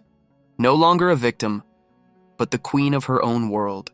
The woman in latex questions how they can fight an enemy who won't attack, but Wang Yike stands before them, the silent, powerful master of this world. Xu Xiaowen corrects her. The game has already begun. His companion is completely lost, unable to see the hidden threat. With a subtle gesture, Wang Yike beckons them forward into her trap. Her eyes open, golden and filled with a newfound, dangerous confidence. The woman in latex is still baffled by this silent invitation. Xu Xiaowen explains the grim reality. The phantom has chosen its prey, and it's him. But his companion dismisses the idea, calling Wang Yike too simple for such a scheme. That word again, simple. And Xu Xiaowen knows she's dangerously wrong. His companion realizes the true nature of the creature before them. Xu Xiaowen decides to walk right into the lion's den. She tries to stop him, her voice filled with alarm. She grabs his arm, begging him to be careful in this dangerous world. But he just flashes a confident grin, telling her not to worry. She tries to reason with him, listing the dangers of this dream. She questions if he truly understands the consequences of his actions. He calmly replies that the worst that can happen is death. You know, no big deal. His nonchalance leaves her stunned, questioning his sanity. He looks up at the phantom, completely unfazed by her seductive display. The phantom opens her arms, a silent invitation to embrace her. But Xu Xiaowen just stands there, completely unimpressed by the display. He steps forward, closing the distance between them, and without hesitation, he pulls her into a close embrace. He whispers to her, telling her not to force herself to do this. Her golden eyes widen, his words cutting through the illusion. Her hand tightens on his jacket, a sign of her inner turmoil. She rises on her toes, closing the final gap between them. And in the heart of the dream, the phantom claims her prize. His companion can only watch in shock, her mind completely blown. The woman in latex realizes this situation is spiraling out of control. She watches as Xu Xiaowen holds the phantom, now wrapped in white feathers. But he's trying to break the illusion, urging Wang Yike to stay focused. His companion, however, completely misreads the situation, exploding with rage. But Wang Yike's golden eyes are fixed on him, the phantom's power still in control. Convinced he's a predator, she lunges forward to attack him. She fumes, convinced all men are the same when a pretty face is involved. She gathers her own strange energy, preparing to intervene with force. Her trust in him is completely shattered, her disappointment turning to fury. Back in the control room, his father cheers them on. A truly dedicated wingman, she unleashes her own strange power, ready to save the day. But Xu Xiaowen screams for her to get out of the way. A massive beam of energy rips through the dreamscape. But she's furious, accusing him of trying to escape her. She scoffs, dismissing the phantom as a mere level 3 threat. Famous last words, but the dream world itself issues a silent final warning. A massive explosion erupts from the ground beneath her. She's stunned as Xu Xiaowen pulls her from the blast zone. He carries her through the dust, his expression grim. He asks if she finally understands why he told her to move. He explains that attack would have been fatal in the real world. His companion can only look down, the reality of the danger sinking in. But the phantom declares that anyone who gets in her way will die. The woman in latex questions his assessment of Wang Yike's power. She insists she almost broke the illusion all by herself.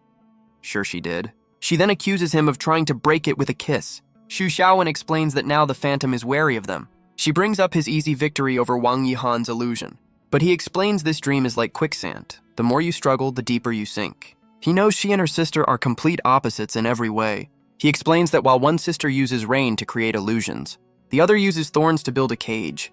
And the phantom rises, her power manifesting as a thorny prison.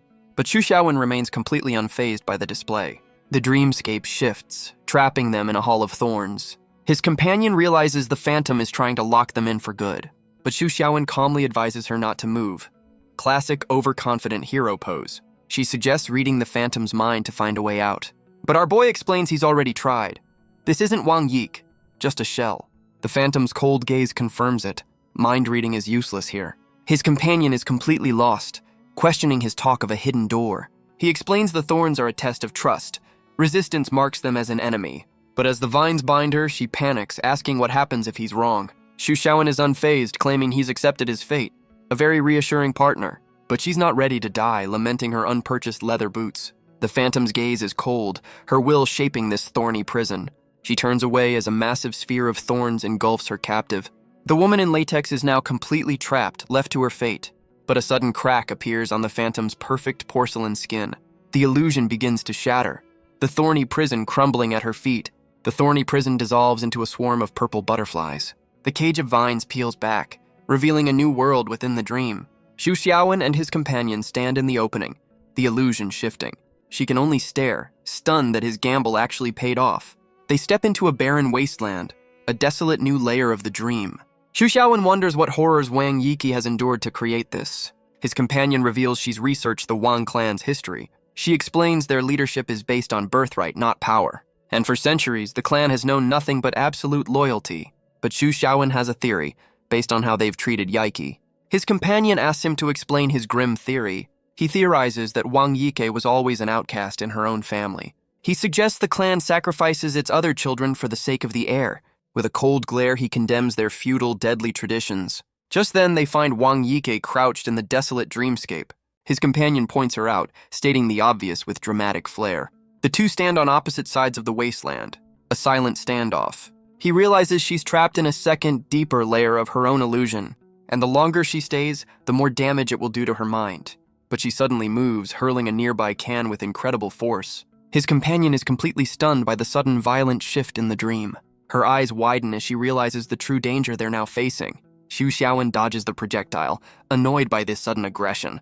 The dreamscape erupts as they're forced into a desperate fight for survival. He decides there's only one way out: find and exploit her weakness. His companion prepares for battle, the ground cracking beneath her feet. She dashes forward with incredible speed, a blur of motion across the wasteland. She unleashes a powerful kick, aiming to end this fight herself. But Xu Xiaowen intercepts the blow, stopping her attack cold. He sends her flying, clearly not a fan of her reckless strategy. She lands hard, skidding across the desolate ground. But she's already pushing off, launching herself back into the fight. She unleashes another powerful kick, determined to end this her way. But once again, Xu Xiaowen's arm intercepts the blow. The force sends him sliding back, but he holds his ground. He realizes she's a natural fighter, her body moving on pure instinct. He wonders aloud if her sister ever saw this hidden, deadly talent. But she ignores his words, spinning into another sweeping attack. Apparently, she's not much for conversation. This time, the kick connects squarely with his side. The impact is brutal, a testament to her raw, untrained power. She follows up with another powerful kick, but Xu Xiaowen just watches. Her eyes are blank, a puppet controlled by a deeper instinct. His companion can only stare, completely baffled by this turn of events. The Phantom identifies her as a threat, an intruder to be eliminated. But Xu Xiaowen realizes the Phantom's true, very specific target. His companion comes to a slightly different, more personal conclusion. The Phantom ignores Xu Xiaowen, charging straight for her new rival. He understands. Unable to beat him, she's decided to eliminate the competition. But Lin Miao Miao refuses to be seen as a damsel in distress. She's tired of being told to run, ready to prove she's no liability. Xu Xiaowen can only watch, frustrated by this turn of events. But Lin Miao Miao digs in her heel, ready to charge. Xu Xiaowen sprints forward, trying to get between them. He leaps into the air, declaring himself the Phantom's true opponent. He screams Wang Yike's name, hoping to break through the illusion. But the Phantom ignores him, gathering a wave of destructive energy. She unleashes the blast, and Xu Xiaowen throws himself in its path. He screams for her to stop, his voice lost in the roaring power. He's completely engulfed in the swirling vortex of phantom energy. The blast consumes him, a hero's sacrifice in a dream world. But the blast transports him to a serene, sunlit clearing. He looks around, questioning this third layer of the illusion. He crouches in the grass, looking out at the endless mountains. He admits to himself that this is a difficult trap to break. Our boy is genuinely surprised by Wang Yike's hidden power. He scoffs, impressed by the Phantom's creative imprisonment.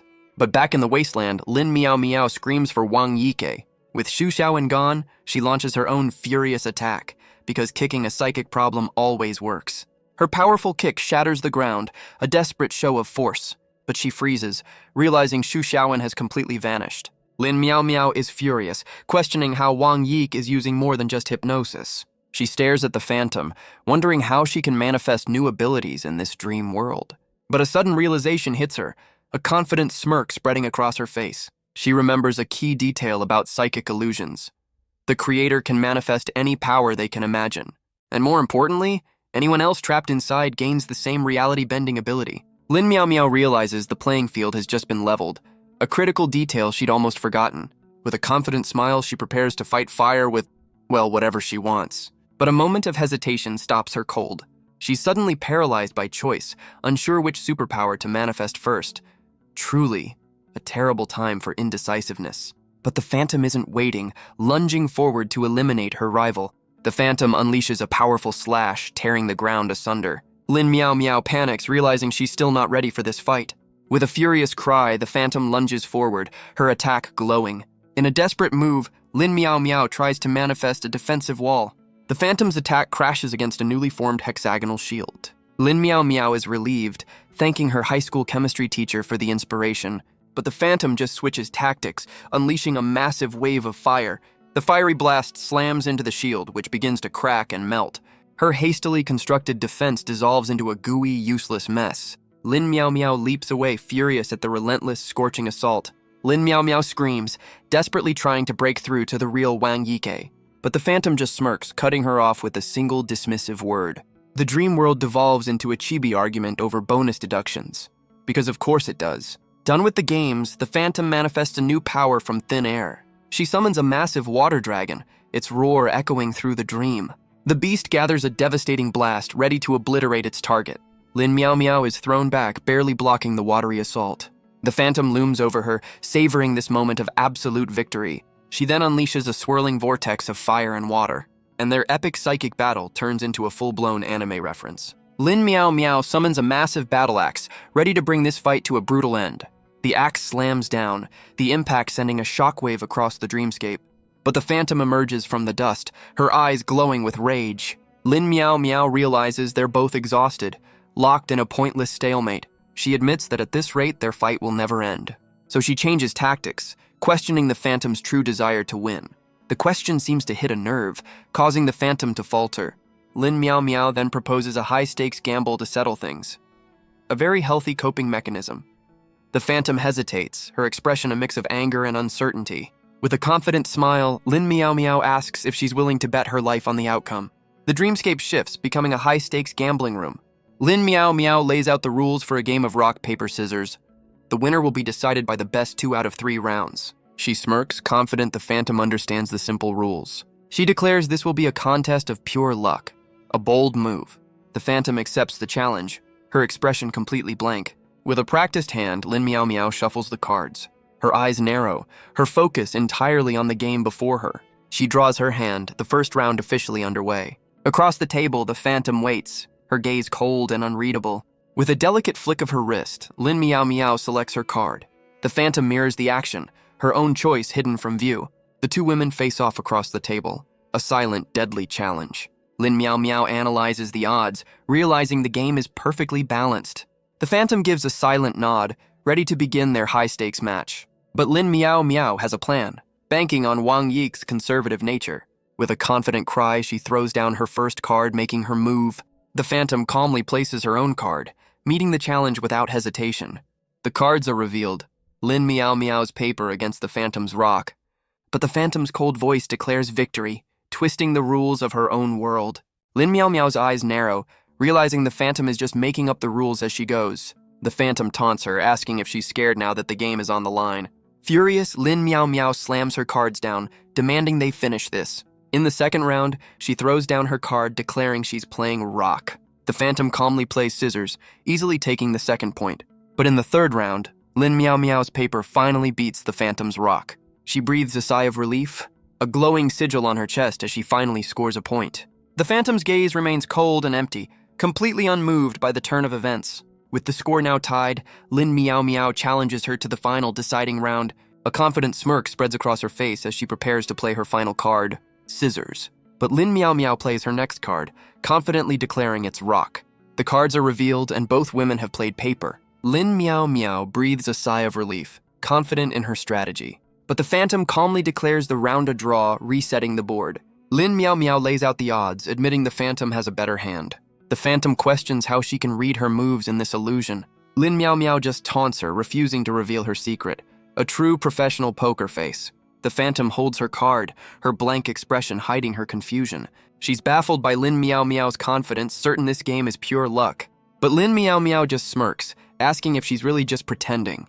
The Phantom questions how Lin Miao Miao can possibly read her mind. But Lin Miao Miao just offers a sly, knowing smile. She explains that in a real gamble, you have to read your opponent's every move. The Phantom draws her next card, her expression still a perfect mask. Lin Miao Miao declares her move, confidently calling out rock. The Phantom counters, claiming she's playing scissors. But Lin Miao Miao slams the table, revealing her true play was paper all along. Her eyes widen, her expression a perfect picture of feigned shock. A true master of the game. The cards are revealed. Her paper easily beats the Phantom's rock. The Phantom is completely stunned, wondering how she could have been so easily read. The Phantom realizes the entire tense act was a complete bluff. Lin Miao Miao stands victorious, her high-stakes gamble having paid off. The Phantom lets out a hollow laugh, the game now officially over. Lin Miao Miao finally relaxes, admitting the Phantom had her scared. She looks down at her opponent, ready to collect on their bet. But the Phantom needs to know how she was so easily outplayed. Lin Miao Miao just smirks, claiming it was nothing but a lucky guess. A likely story.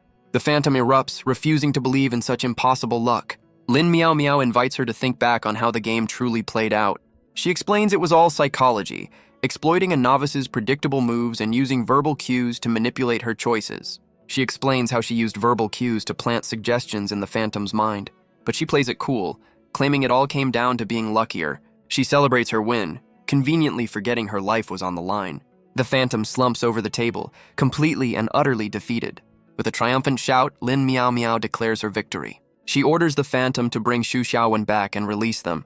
But with blank eyes, the Phantom admits she's unable to do so. That's because our boy is currently taking a nap in a peaceful meadow. He's completely oblivious, lost in a deep and snot-bubbled slumber. But his peaceful rest is disturbed, and one eye cracks open with annoyance. He wakes up, annoyed that Lin Miao Miao hasn't freed them yet. He'd hoped to just sleep through this whole ordeal. But it seems he'll have to break this illusion on his own. The gentle sound of a wind chime catches his attention. He looks up, his expression shifting with curiosity. A young girl, a memory of Wang Yike, reaches for the chime. Her golden eyes are filled with an innocent, desperate longing. He watches the memory play out, offering to get it for her. The young girl turns to him, her expression hesitant, but then a warm, trusting smile spreads across her face. With a gentle touch, he plucks the wind chime from the branch. He kneels before the young girl, offering her the simple gift. He then asks the child if she's out here all by herself, but she just smiles, pointing to where her family is waiting. Xu Xiaowen's expression shifts as he follows her gaze. He sees a memory of a seemingly perfect family in the distance. A younger Wang Yihan runs up, asking her sister if it's time to go home. She chatters excitedly about the new clothes their mother bought them. It's a sweet, innocent moment between two loving sisters. A moment that clearly didn't last. And Wang Yike offers her new treasure to her sister, so she can have a gift too. The young girl thanks him for his help before saying goodbye. Xu Xiaowen watches her, his expression thoughtful and serene.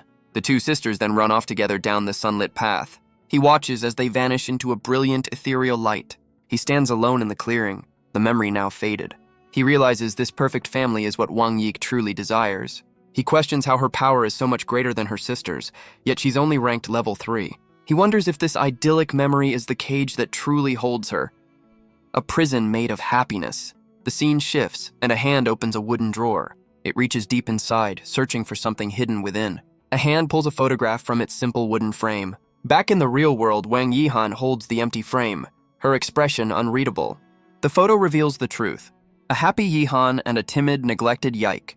A sudden snap of fingers breaks the heavy silence. An attendant appears, announcing visitors who wish to see her younger sister. Wang Yihan carefully places the photograph back in its hiding spot. She walks toward the door, her decision already made. With a cold glare, she agrees to handle the visitors herself. Meanwhile, back in the dream, the Phantom admits she can't honor their bet. Lin Miao Miao leans in, questioning why the master of this world can't fulfill her promise. Lin Miao Miao demands the Phantom end the illusion, reminding her she's the master here. But the Phantom just looks down, quietly admitting she can't. The answer sends Lin Miao Miao into a full-blown rage. She grabs the Phantom by the collar, her patience completely gone. The force of her anger cracks the table beneath them. She accuses Wang Yike of faking her simple nature, questioning if this was all a lie. But the Phantom just cries, insisting she's powerless to stop this. Lin Miao Miao is completely exasperated, wondering what she's supposed to do now. But as the Phantom repeats her plea, a strange red energy begins to form. The ominous power swirls around them, a sign that this dream is far from over. Lin Miao Miao is stunned as the red energy erupts behind the Phantom. The vortex consumes the Phantom whole, dragging her into the unknown. Lying on the floor, the Phantom repeats her desperate, powerless plea. She insists she can't end this, trapped by a force beyond her control. The scene shifts back to the real world, inside the Wang clan estate. An impatient hand taps against a wooden chair, the silence deafening. A man with glasses waits, his expression growing colder by the minute. He notes with annoyance that the matriarch has kept him waiting far too long. An attendant explains she wasn't expecting visitors, asking for his patience. He internally complains about their lack of manners, truly the nerve of some people. Wang Yihan finally enters, addressing the butler with casual authority. She turns to the visitor, her expression a mix of curiosity and suspicion. The man states his purpose. He's here to see her younger sister.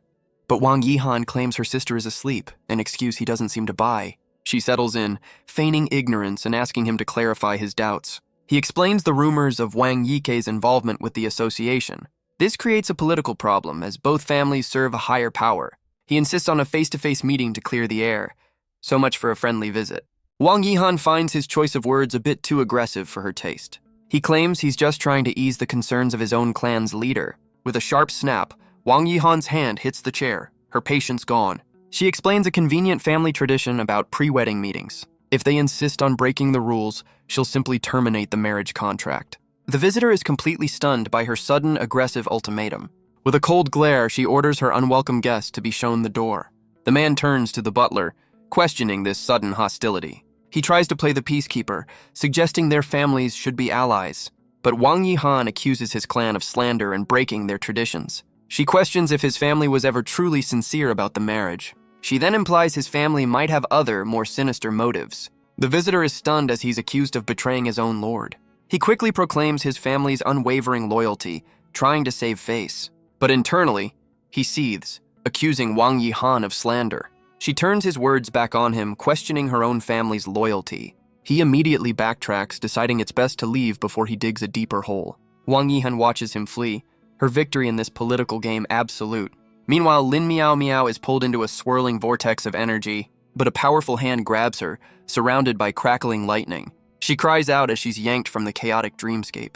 A new figure holds her, offering a smug and very familiar greeting. Lin Miao Miao lands hard, calling out Xu Xiaowen's name in confusion. She asks if he's finally managed to break them out of the illusion, but he corrects her. He's the one who pulled her in deeper.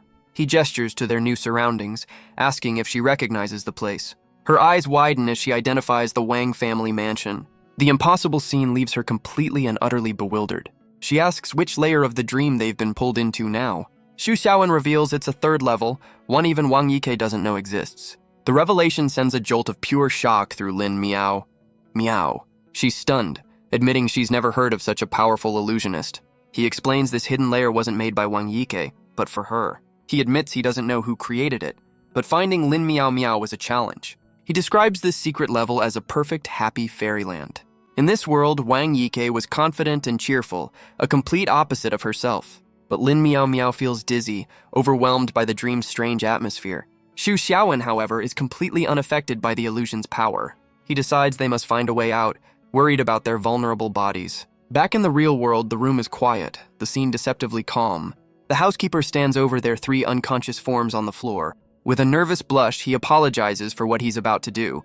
Looks like the family plan is still a go. The housekeeper grabs his young master's wrist, lamenting his refusal to grow up.